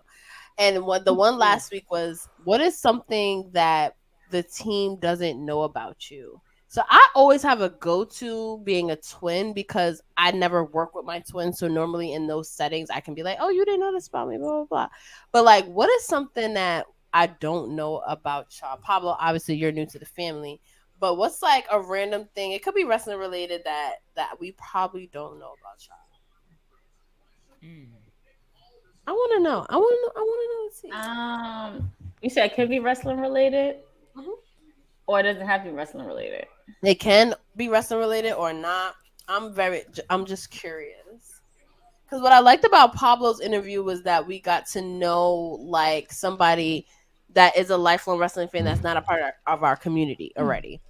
Like everyone we have on the show, we've like followed them on social media for years. We've kind of had them, like, you know what I mean? But like Pablo, you were like kind of the first that was in another universe that we kind of like brought into our wrestling family. So it was very refreshing having you on the show because it was just like, oh wow. And the fact that you repped it forever and have this huge following and now you're just starting to get into the wrestling content is dope. I don't know. I feel like I'm pretty much an open book. I really feel like I'm an open book. Yeah, I know me. Like, I don't really hide or sugarcoat anything. So I have another brother, if that counts. Like, I have two siblings, my brother and my sister, but I have another one who's, spending his life in a place where, we're going to call it We're gonna call it Azkaban. Yeah, so that's where he is. I really don't talk about him, but yeah, he's there. He's around. Well, he's there, but he's not around. If that's the case, I do have another brother. Wrestling wise, I don't know. I I know all your shit, yo. Right, you know my shit. Pablo, are you a Harry Potter fan? Oh, that's a good one. A thing I think people don't know about me is that I actually grew up in like a cult. Oh. All right. And how did you get out? Through basically like my parents kind of woke up type beat. Got it. Good. Like got it. I'm glad. Yeah. I was not. So glad. Yeah. I think a thing people don't realize is like minus some parts of wrestling, I was not allowed to listen to, interact with most secular things until I was like 5. Till I was like 7 or 8. Oh, so that's still kind of early for you, though. Yeah, so like But my still. brothers would watch the wrestling stuff and the tapes, and my parents would like kind of taper it because it was very secular during the Attitude Era. But they're way older than I am. My siblings are way older than me, like 6, 7, 8 years older than me. So they were allowed to see things that I necessarily wasn't. So I think a lot of people don't know that, like, oh yeah, like I didn't discover a lot of popular music until 11, 12. Like I didn't know who Lil Wayne was until I was like 13, when literally the Carter 3 came out. Like I was like, what? That was his best album, by the way. I don't care what nobody It was like, what a way to get introduced to this stuff. But like I was not allowed to listen to that until I was older. So Does like, that? I'm curious, just being that you're sort of like a pop culture like commentator at this point, like that, like that's what you do. You like critique pop culture. Do you feel like you have a better perspective, being that like you like it's kind of not new, but it's relatively something that you didn't always grow up with, so you kind of have like a different lens? absolutely. I think like it's given me this license to kind of like go back and see what was going on when I wasn't necessarily allowed to be present in it, and give a different kind of take and opinion on it. Especially like the early days of like NSYNC, Britney Spears. Like I had hit clips and stuff, but again, hit clips were like 15 seconds, so I didn't know what was really going on. And like, do y'all remember that? Yeah, I do, and I don't. I still have my hit. I clips. don't like. So basically, a hip clip was like a really, really small version of an MP3, right? And what it was is, you get it and you put it on your hip, of course, and they have the headphones, and you get like these little cartridges that will literally play 15 to 20 seconds. Oh man, sis, 15 I remember that of the song. I remember that now. Like a sample of it, and it was a big commercial and all of that. Like people wanted it for Christmas and everything. Oh my God. Like I caught on to that sort of stuff kind of not late. Like okay, I was like when I got my first hit clip, I was 7. My first like my first tour was Britney Spears, A Dream Within a Dream, 2002. I'm like 7. What year were you born? 96. Oh, I have memories from 96. Now that makes sense, right? No, but I think that's the thing. Like because I had older siblings and because not audio TikToks. Yeah, I remember those. My parents were younger. My audio TikToks. My parents were younger when they had me. My mom was like 26. My dad was 30. I now get to go back and research so much stuff, and like a lot of the information that I get and the perspectives that I have is because I'm older, going back and looking at a lot of these things. I think that's the thing people miss is like they get the I was present during this time. I get to talk about it because I was there. But for me, it's like I'm watching my siblings go through this. I'm watching my siblings watch this stuff, like just passerby type stuff. And as I'm in my 20s, I'm now going back and being like, let me invest time watching this stuff actually. So it's like that's the perspective that I'm bringing is like that Gen Z. Like I'm technically, I guess, a millennial, but like leaning towards the Gen Z. I was born in the You're in that good cusp. Yeah, like that cusp area. So it's like, I'm going back and getting this information that I remember seeing, but I remember my brothers watching it. I remember my siblings taking part in it. I remember my mom watching this stuff. I don't directly remember my direct experience. It's like their experience, but I remember seeing them watching it though. And like that's where a lot of the information comes from is that like I grew up in a very sheltered environment, and like now as a 20-year-old or 25-year-old, I'm about to be 27, but like now I get to go back and really like invest time in it. Like, oh, wait, I was really about to ask you, like, are you still in your 20s? I'm 27. My old ass like 96. I'll be 20, but that's the thing that bridges the gap for me is that like, oh, y'all might be older, but I got siblings that are like closer in age to y'all, so I still relate because it's like I remember my brother watching that. I remember my brother put me onto that. My brother did this.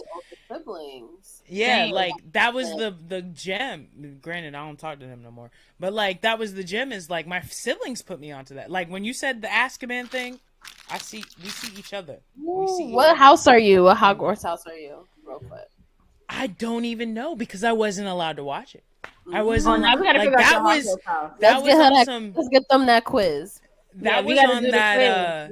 That was on that. Oh, that's demonic. No, yeah, so I missed the entire fate. Like the first thing I was allowed to watch that wasn't like, it was demonic, but it was weird. Was like Twilight. That's my Harry Potter was Twilight. Was my Harry, and even then I couldn't read the books back then. I could go see the movie.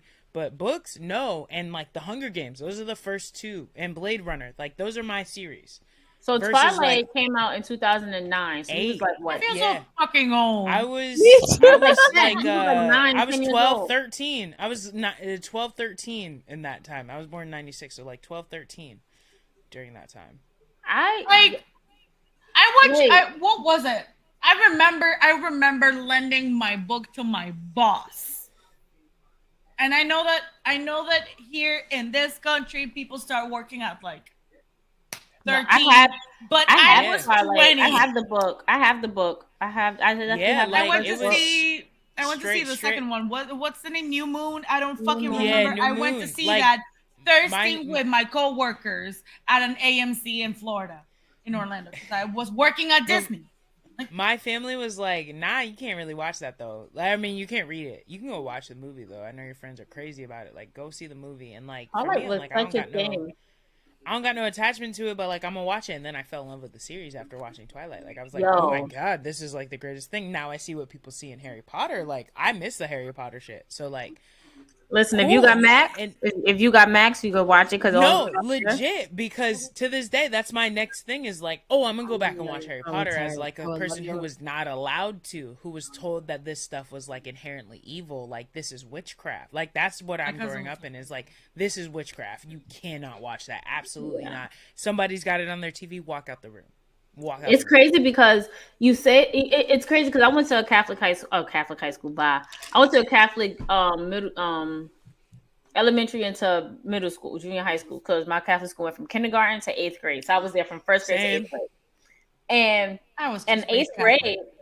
In 8th grade, I wasn't raised Catholic. My aunt just didn't want us at the hood school across the street. Never mind. You just couldn't escape. So in 8th grade, I remember we had to do the Harry Potter play, like all books. Like we had to do all the books. But mind you, it was crazy because it was like a table. I remember we was in the gym. It was a table read. And for us to be in a Catholic school reading Harry Potter, but in the same way, they kind of made the semblance like something with God and Jesus and the Bible and stuff like that. But in the Catholic school, so I never thought that Harry Potter was witchcraft. And of course, I had the role of Dumbledore. So there's me. There's me. So literally, I was dressed up in a jean dress, walking back and forth to a microphone, reading my lines for Dumbledore. That's exactly what it was. Like, we didn't do the whole dressed up and stuff or whatever. But the fact that we were in Catholic school reading a Harry Potter play, comparing it to how comparing it to God and Jesus, and you know, when it came down to like Dumbledore's army, that would be like the 12 disciples and things of that nature. It was crazy. And for you to sit here and say that they thought it was witchcraft and stuff like that, I'm just like, oh my god! It's like, I go to church and I got a Harry Potter tattoo. Yeah, I was like raised Southern Baptist. It was like I went to a Southern Baptist school as a kid. My parents are non-denominational type thing, but like I grew up, the cult type thing was a Pentecostal church. So like the thing that was like my Harry Potter or whatever was like Chronicles of Narnia. Like that's the thing. Like you read it, you live by it. That was it. That was no Harry Potter. Chronicles of Narnia though. That's our thing. That's us. You ask me any question about that? Yeah, that's me. Half man, half centaur. Yeah, I got it. Same shit, but like Don't let them say that though. Like same shit though. Avada Kedavra. I have all of the haters. books. Period. Absolutely. If Avada Kedavra to the haters. That's death. That means like you killing somebody. Yeah. That's the death curse. That's the death curse. That's like it's one of the things I've been saving for a moment to like go back and watch it because it's like I wasn't able to. Like I wasn't. So I've saved it. I've never watched a Harry Potter thing. I don't get. I hate. It might be a little transphobic. I have the video game though. I be flying around on my broom. I be playing Quidditch. We had a Quidditch club in high school, and I remember asking somebody, "What's that?" And they was like Harry Potter. I was like, "Oh, I never seen that shit. Sorry." Like I don't know what that is. I don't know. Quidditch club. What? So y'all walk around with broomsticks between your legs? Oh, okay. Okay, Trey Miguel is on now. But I feel like if you were to do your quiz and do your house, I feel like you would definitely be a Gryffindor. Somebody send it to me. I'll take it right here live. I will. All right, so let me find it. I'll take it live. Get on your right now. I would love to know what is your zodiac sign while Krista B looks that up? I am. Now that is something I'm into these days. You know, being a gay, being a little gay. I am a Cancer Sun, Leo Moon, Leo Rising. Very complicated. Leo, that Leo is strong. You know that, right? So strong. That's why people are like, you're a Cancer, and I'm like, listen, but like because of my Moon and Rising, you're gonna see Leo more than anything. Oh, I see Leo. I also love Leos. Like, I love Leos. One of my best friends is a Leo. I love Cancers. It's like I reserve the Cancerness for like my very private life. That's how I look at it. Like I don't want to come off as too emotional. So like the Leo is the part that everybody online and all that. There is nothing wrong with being too emotional because I am a Pisces. I don't think so either. My mom's a Pisces, so that's why we see each other.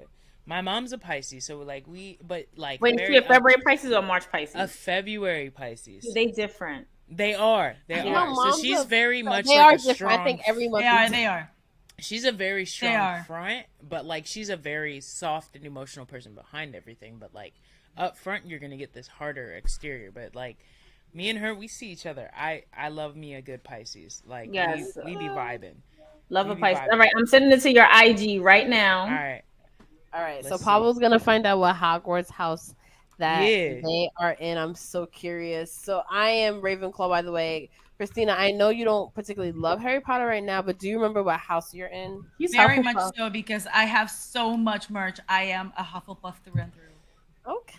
And I am Gryffindor. Well, duh. So no Slytherin up in no Slytherin. I'm Ravenclaw. I'm Ravenclaw. Oh, Letty. Letty. Her twin is a Slytherin. Slytherins and Hufflepuffs, we fuck with each other. Ooh. Now something is legit burning, and I smell it. Is that in your apartment or the it's outside? I smell it coming into my apartment. I don't have anything on. I don't have anything on or plugged in. So I just smell it. Like I feel like something. Canada, wild. Yeah, like I thought we were done. Damn you, Canada. My Alexa reminded me that it's going to be an air quality advisory until June 10th. Same. I guess what's that, Saturday? I think mine did it too, but I didn't play the notification. It just gives me the notification. It just lets me know when it's there. Part. I actually have not been having the air purifier on today. As soon as we're done here, I'm gonna go ahead and fix that because I don't even. My throat has been feeling it. I don't even. So, you know your moon and your so it's right. It's sun, moon, and rising. What's your moon and rising? All right. So my moon is in Gemini. I am an Aries, Taurus, cusp, sun. Ooh.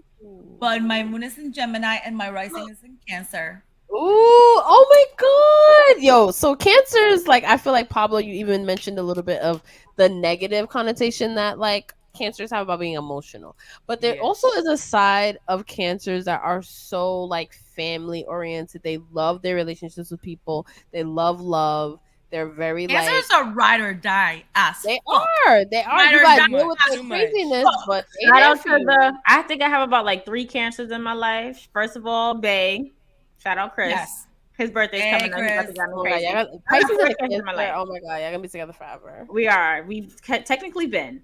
Shout out to Mimi. Shout out to DJ. Shout out to my friend Jonathan. Those are the Cancers I have riding in my and my god sister Aubrey. My mom is a Cancer. My husband's a Cancer. My girl BFF, I call her my wife. She's a Cancer. Like, wow. Justin's a Cancer. Cancers. Shout out to Justin. Shout out to Justin. Shout out to my nephew Cancers. Jay. My grandmother was a Cancer. That's how I know. Like, they are a lot, but the good qualities are so good. What's Greg's sign? A Cancer. Oh, I'm sorry. What's his moon and rising? Do you know? I don't remember. I have the chart, but I can't fucking remember. Yeah, my cousin told me mine because she's really into it. And shout out to her and my sister because yesterday was their birthdays. Oh, shout out! Happy birthday! Shout out to my sister Kara and my fave Janelle. Yes, yesterday were their birthdays. I'm sorry that it had to get ruined by Canada. But yeah, my cousin. I'm sorry. She actually sent me my moon rising and all of that whatnot, and I'm just like, what? Like, I can't even get to it. I don't know mine. I can't tell you. Like, she literally sends me a whole. What time were you born? And then I'll I was born at 10:03. Okay. Oh, don't say it out loud. I'm joking. Go on. All right, I'm gonna find that out for sure. I was born 10:03. Pablo, what's your girlfriend's sign? You mentioned Scorpio. And do you know her moon and rising? I don't. It's something we need to figure out. But Scorpio sun. Scorpios, I think water signs do well together. My parents are both Pisces. They were together for like 25 years. Pablo's not a water sign. Pablo's a fire sign. No, they're Cancer. I got a Cancer, but their rising and moon is Gemini. Oh, the sun is the main thing. Leo. Right, he's Leo. Pablo's a Leo. That's not a water sign. Pablo is they're a Cancer sun, Leo moon, Leo rising. Also, Cancer. The sun is the main one. The main, yeah. Oh, come on, water signs. Listen, I'm a Pisces. Chris is a Cancer. All right, Christina, can you do the Taurus? The ground, like, can we get some Earth up in there? Absolutely. I'm a Capricorn. Earth, yes, I am the Earth. Yes, I am. So I really appreciate that Scorpio Cancer situation because Scorpios and Taurus are in the wheel of the horoscope of the zodiac. We are the opposites, meaning that we are the ones that complement each other, but we are the opposite of one another, meaning that we are kind of like the mirror signs of each other. And Taurus and Cancer are a very harmonious pairing, which means that Cancer and Scorpio could be a good match. So I'm just excited for it. Oh, I love that. That's it. You know what's crazy is my father's Taurus, and we do not get along like that. It depends on the Taurus. It really does depend on the Taurus. Is he a May Taurus? May Taurus. That's why, because my dad is a May Taurus, and my dad can go fuck himself. So May Taurus are very particular. Like, all due respect, but my grandma was a May Taurus, but she was a strong woman. I think that there is something to be said about the feminine qualities versus the masculine qualities of Tauruses and how they fuck shit up in May. They're strong. Yes. True. So Taurus, like May Tauruses, are a little bit of a dick. I'm an April Taurus. So I am nicer. You're a little cuspy. I am a little cuspy. I'm a little fiery. I also am always at odds with myself. I cannot decide on shit. So there's a cusp for you too. Okay, we love that. I'm really trying to find it because I think I sent her one that said I was born at 10:03 a.m. But then the only reason why I know is because my goddaughter, she's a Pisces. Literally, like I say, Keishana had her for me. Mm-hmm. She's born the day after me. She's left-handed like me. She was born 10:03 in the morning. That's how I know I was born 10:03, and I was born 10:03 at night. Like when I tell you that my godchild is my child. If you ask Keishana, I was calling Keishana the entire time she was in labor to see if she was born on my birthday. Wow. Every year. we make sure we plan our birthdays together. Like even because she's a child, of course I'm going to celebrate with her. But yeah, every year we make sure. Like she posted something about her birthday being like however many months now because it's gonna be next year. I said, we got to start planning, right? She go, yeah, I know. Like that's just us. That's just us. So cute. I love that. So we're gonna do last call. All right. But Pablo has to still let us know which house they are in. All right. I gotta take one more bathroom. Take your bathroom break. But let us know what house you are in. So while we wait for Pablo's results, I'm just genuinely curious with you three. What are you most excited about in wrestling right now? Because we talked about in Fan Club last night how exciting it is to be a wrestling fan right now. Even if you're not a WWE fan, if you're an AEW fan, if you follow Japan, you follow WoW, you follow the Indies, NWA, whatever, it's exciting right now. It is. To be honest, I don't feel as excited. I don't feel as excited because lately I feel like I don't have the time to do it because I've literally been in recovery from Summer Jam, from work. So right now wrestling to me, like putting it on is like background noise. Like when I tell you on Monday I was in the bed all day, I couldn't feel every part of me was sore. You had a long weekend. Shout out to Summer Jam. Shout out to Summer Jam. Shout out to me. Shout out to me posting that video of Tiana Taylor and making it go viral. We're drinking to that shit. Oh my god! Yeah, I don't have nothing but beautiful work, because that shit gave me chills. Like I was. So it was crazy. So here's the backstory on that. I became cool with Lola Brooks DJ the last time I was at R&B Wednesdays, and I was like, "Oh, you Lola Brooks DJ? Oh, I work at Summer Jam. I'm gonna be there, whatever." So we follow each other on Instagram. So when she came off the set, I was doing the backstage and on stage shots. So I was like, oh, I wanted to get a video. I'm like, yo, can I get a video of Lola Brooke just talking about how she just killed her first Summer Jam performance? And so you want me to get it? I was like, yeah. So she took my phone.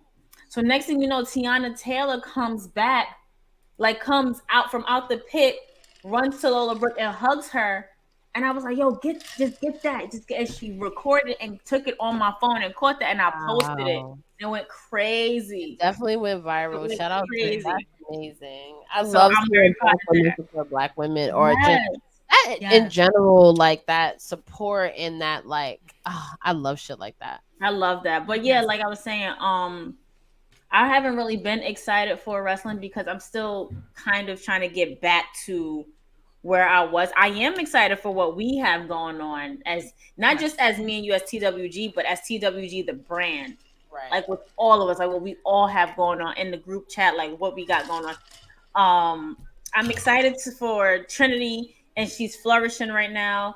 I'm excited for Bianca because they bringing back Hill Bianca. I don't know if y'all saw her exclusive after. Yes, I did. They bring back NXT Hill Bianca with a little twist. So I want to say by like next week I'll probably be more excited for what I'm seeing, and I love the fact that I found WoW and that it comes on TV, so now I could get into WoW. So I'm gonna get your number because you're gonna have to school me I'm on. about to text you. All right, you have to school me on WoW so that I know. But yeah, like I'm just excited for the things that we are putting in place for us as a brand, as a unit, meeting new people like Pablo, like Restings, like Andreas, like everybody. Yeah. Like everybody who's been supportive of us from day one and seeing everybody soar and flourish. I'm really proud of that. And if it comes with, and it coming with wrestling is an added bonus. Absolutely. That part. Oh my God, that part. That's what I'm excited about. Pablo, when we asked like, what are we most excited about in wrestling right now? And that's where we are. And I love that, Krista, too, because going into 5 years and just and evolving and doing new shit, I'm all for that. Shout out to you. Yeah. So, and we still got a party to plan. that part. Oh boy. Like I kind of feel like Krista in a sense regarding how I feel about wrestling right now. Like I have been paying attention, but not really. it's been kind of like going on for me to make sure that I stay up to what is going on, because I like to know what is going on. But if I were to put all of my eggs in a basket, always and forever, Willow. As we know, my life is the Willow Stan account. Period. So I just want the world for her, and I'm just checking in on what she's doing. Like, that's where I'm at. But quite frankly, y'all know that I started being a wrestling fan really late in life, and I have found such comfort lately realizing that this is part of my brand. This is who I am. I am a wrestling girl, you know. It's my truth. And so being a part of this brand, being a part of this friendship, of this family, it really just has been something that I have always known since we started collaborating with each other, but it has become Jesus Christ, more of a reality, and it has been dawning on me, you know, and I am just happy. That makes me happy. Dream team, exactly, Brian. Dream team. That's right, Brian. If you drink to a successful next 6 months, we're doing it right now. We are drinking to that. Shout out to Wrestling Round. To that. Also, I don't have anything to do. Blame Letty for going out living a life tonight. I'm gonna text her because pouring me champagne all night. I'm gonna text her because that's she knows she's busy on Thursdays. I'm gonna text her because it's unacceptable. I'm so glad. So Trell and a couple people, Andre mentioned Sandra Gray. So she was a seamstress with WWE. She's a wrestling seamstress, and she has been in the game for a long time. She just retired. She's only doing independent work. She's worked with Night Trinity. She's worked with all of the 90s superstars. She was a huge part of a lot of iconic moments. And she's a Black woman who made her way in this game, and I have to give it up to her. And of course, because she's a Black woman, she doesn't give as much props as she should. But we talked about it. What makes a wrestler? Their gear.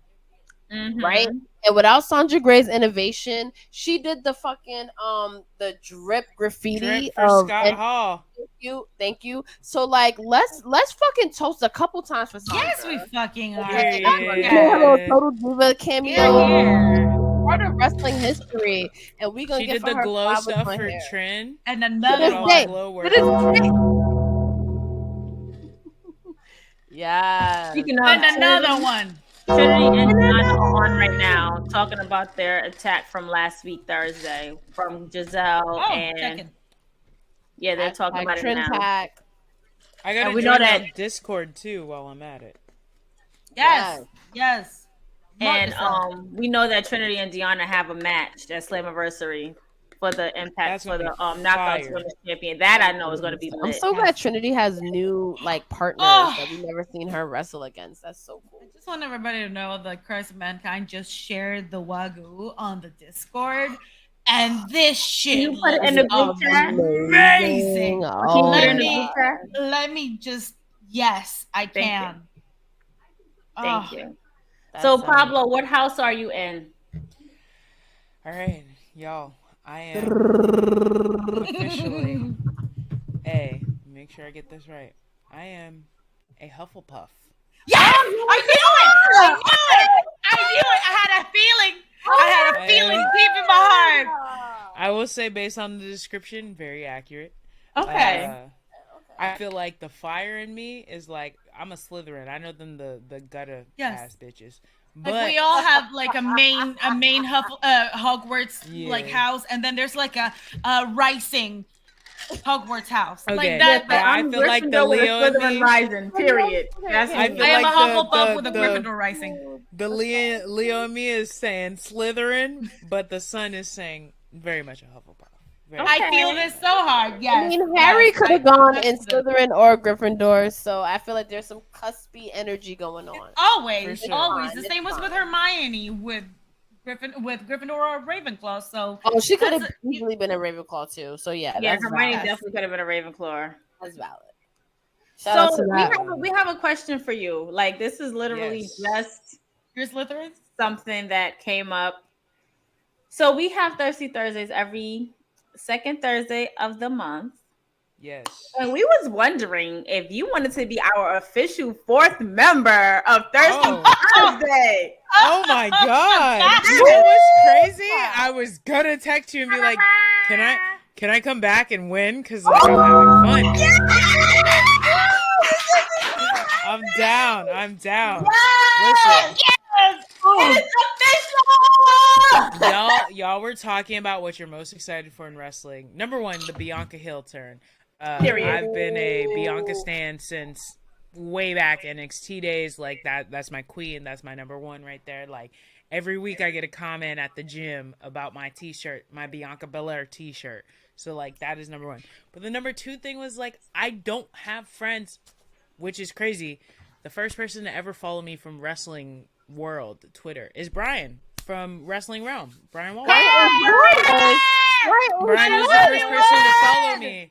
And so, like, that's kind of how I got introduced. That's how I saw y'all. That's how I saw Wrestling Realm. That's how I saw everybody, pretty much. So, Brian's like, amazing this is, like, a big-ass full... Because, like, respect the journalism career in general, because that's the world I'm coming from, is journalism. Me too. So, like, straight up. So, when I saw that, I was like, exactly. And I was like, oh, wrestling. Cheers. So... Ivy League over here, baby. I don't have many friends within the wrestling community that like I can like. That's why I was like I gotta join the group chat because I don't have like my girl don't watch wrestling. I make her watch it with me. I don't have friends to be like, oh my god, did you see this? Oh my god, like nobody fucks with it like how I do. So it's like. Thank y'all for having me. I've had a blast. Thursday. I think I'm drinking more seltzer. I'm down 4 seltzers these days. I've had more fun here than I've had in a while. Like wrestling it makes me go back immediately to being a kid and seeing it for the first time. So like being able to sit here, talk wrestling with y'all and just like chill and relax. And also like like I said, I don't never go up for white people. So to be like 4 POC people in a room and like talking wrestling, talking a thing that's very much dominated by white folks, yes, absolutely. To be able to throw my little queer spin on it, absolutely. Oh yes. To be able to do that and like sit down with people that I genuinely feel like, oh, if I saw y'all in real life, it's gonna be just like this. Oh, it's literally I'm down. Like I gotta do this. Like this is fun. I've had so much fun. I'm excited about this new community that I feel like I'm welcomed in, and I thank y'all for bringing me in. And like this is like I don't think y'all realize how much this touched me. Like I'm a little drunk, so you know the cancer's coming out. Like that's part of it. Yeah, like it's just been like, oh my god, I never had this kind of aspect in my life, and now to like have it just off of an email because you saw my TikTok randomly in 2020, and then you saw me again. Like I believe in those divine things, and like me too. Like, me too. So really quick. Go ahead, Pablo. No, go, New York. Go. I'm just excited. It's on fire. How Thirsty Thursday started was because Christina was 1/3 of another like female driven wrestling podcast called Face Beat Hills High, and we discovered each other and we got on a stream to do this for an interview, and we all vibed so much. We was like, we should do this every week, and then we were realistic. We were like, let's do this every month, and then that's how this started. So this like we live for this energy, yo. No, really legit. Good. Like this is fun. I guess I can say it here. I just signed a partnership deal with Twitch, so like I will be having you on to do watch-alongs, to do some wrestling watch-alongs. Krista, I'm gonna get you on the AEW train. I'm gonna get you. We're gonna watch some good AEW stuff. So like, thank y'all for like welcoming me with open arms. Like this it feels like home. Like I feel like I'm welcome. Sure, we're definitely congratulations on that. We're definitely going to add you to the Dream Team group chat. We definitely have to add you to that. Please, I have your number, so I'm going to add you to that as soon as we come off of here. About the AEW, let's Now I'm gonna make it my personal mission.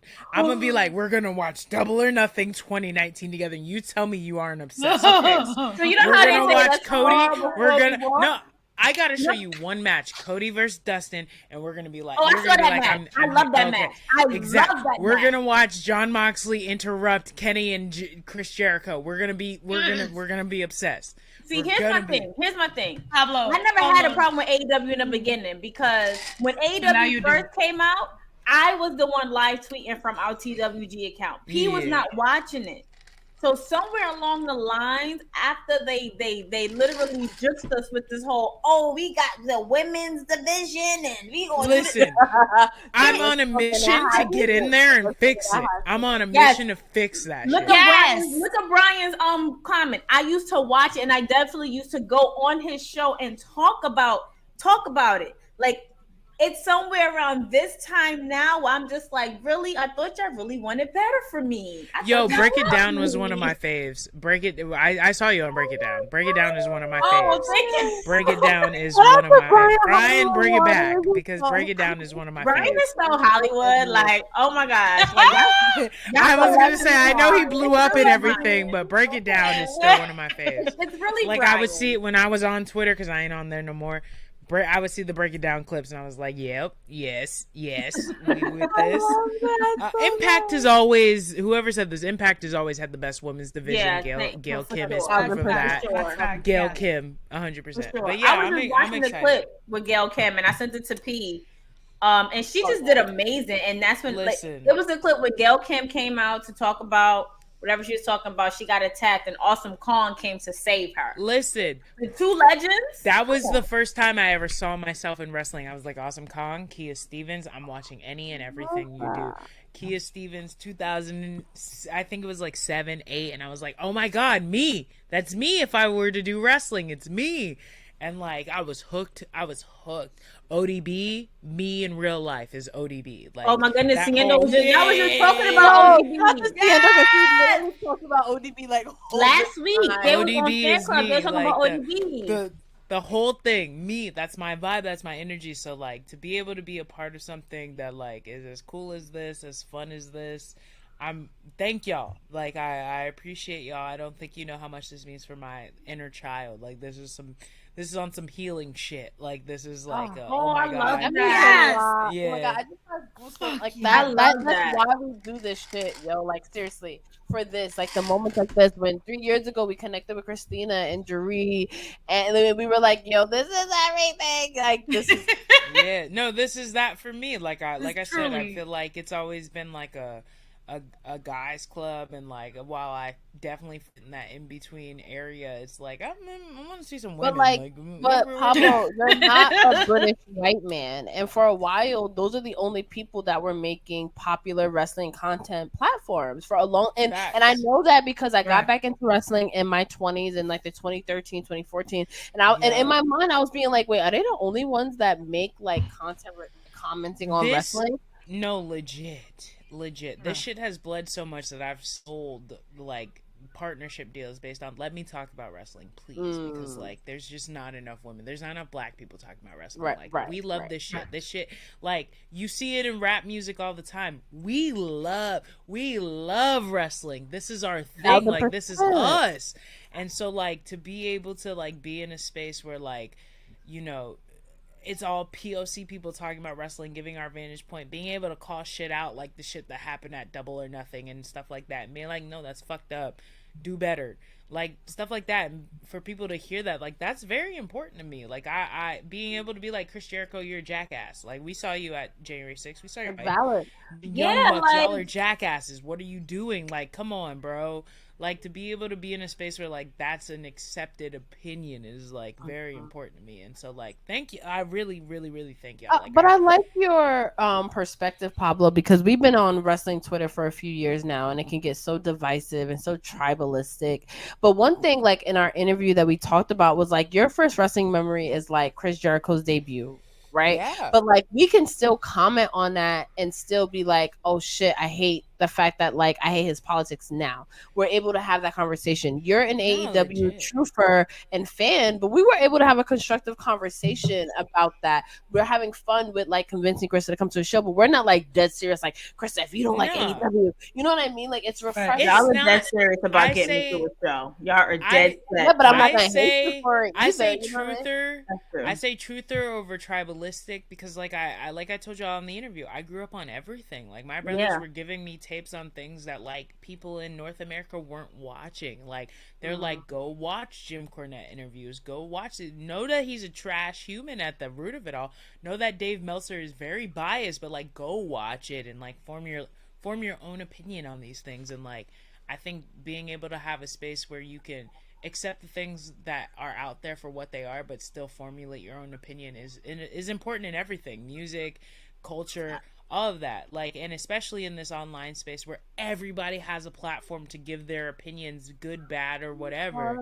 Like being able to be like, hey, this might be your opinion, but here's mine. Like a more holistic approach where it's like I can accept that Chris Jericho is an asshole, but also I think he's one of the best wrestlers to ever exist. Like his idea of reinvention is like amazing. Paul Heyman, don't ever let him run your company, but he's a genius. Jim Cornette, the man is a psychopath, but he is one of the greatest minds the most to realist ever exist. Person. Yeah, like to be able to like it just brings nuance to it, and like being able to accept like we're black people, we're POC people in this space, but like at the same time we still love this stuff.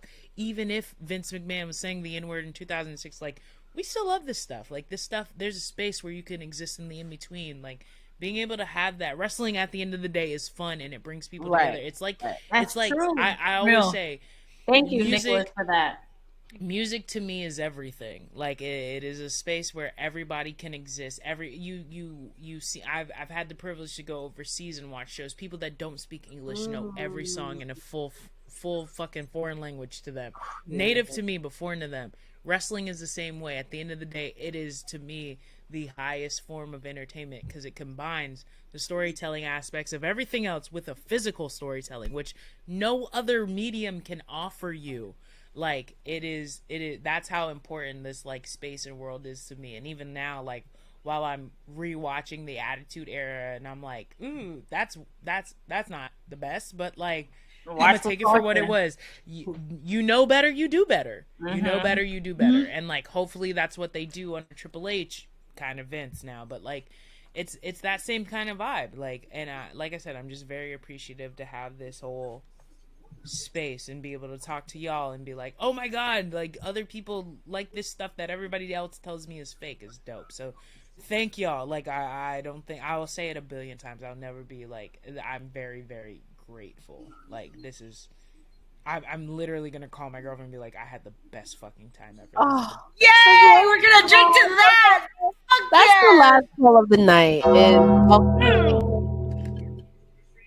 Cheers to y'all. Thank you to those wrestling girls, to our wrestling family, to our wrestling community, and like that's why we exist. Like me and Krista B, we wanted to create a platform to give like women in wrestling a platform. Like and now I feel like it's evolved to not just quote unquote women, but just anyone that's underrepresented in the space. Yeah. Like we are there to give them a platform. Like we went to Evolution, and one thing that inspired me the most was how that was the most diverse WWE crowd I ever saw. Like the LGBT plus community during that show, like there's the kids, like it's so rich, and I think it's such a miss. So many queer fans. There's so many of us that like grew up in this space that like love it and appreciate it, and like we have the Sonya Deville's and the Anthony Bowens of the world that are like out there representing us, but at the same time, there's so much more to that than just them two, and like we got to be able to talk about it somewhere. And I'm really grateful that y'all have like extended that platform to me and thought that I was.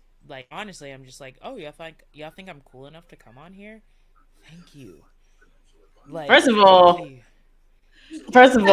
I'm just like, we was graced with your presence. Like for real. Who are we? No, I'm graced with y'all. No, I'm graced with y'all. Like I said, it's tough out here being who I am, existing in the space that I do, and like being able to find people that are like, no, it's totally cool. Pronouns, we respect. Who you are, how you identify, you can openly talk about your girl, whatever. respect it. Like, at the end of the day, let's talk about the thing that we love the most and that brings us all together. Like, we respect everything that you come with. Like, you don't see that. And like I said, I'm just very, very grateful and happy that like I have this like community now, and like I'm very invested and very excited to do whatever with y'all. I'm always like this. My platform is mine to share, not mine. Yeah, and that's how we feel. Absolutely. Right. Well, we want to say thank you for joining. Thank you for accepting, because now you're officially a part of the TWG family. Legit. Oh yeah, you're stuck with us. Sorry. Yes, you are. Sorry. I'm definitely adding you to the excited. group chat. It was a consensus. You're in, so you'll be added to the group chat as soon as we're done. We want to say thank you to everybody who watched us, who streamed us, who was in the comments. Thank you to Germany, South Africa, Australia, all you guys. We're worldwide. We are global right now, and we just cannot thank you guys enough for all the love, all the support, all of the everything that you have shown us for the past 5 years. We definitely cheers to the next 6 months, because it's going to be a whirlwind.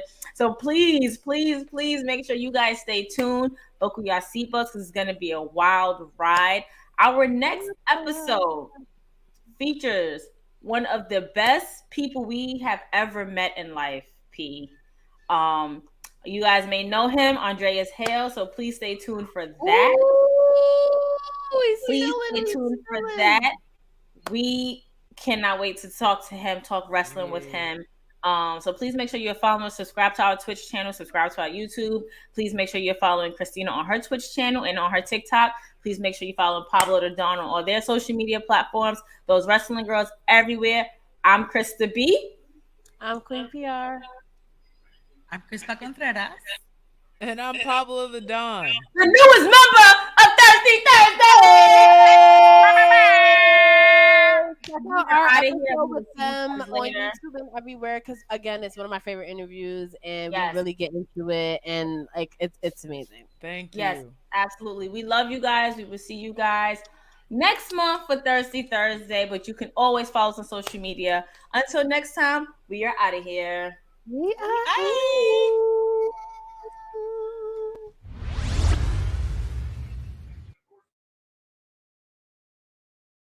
And she made history carrying this briefcase. She did. And I like the fact that she kept teasing.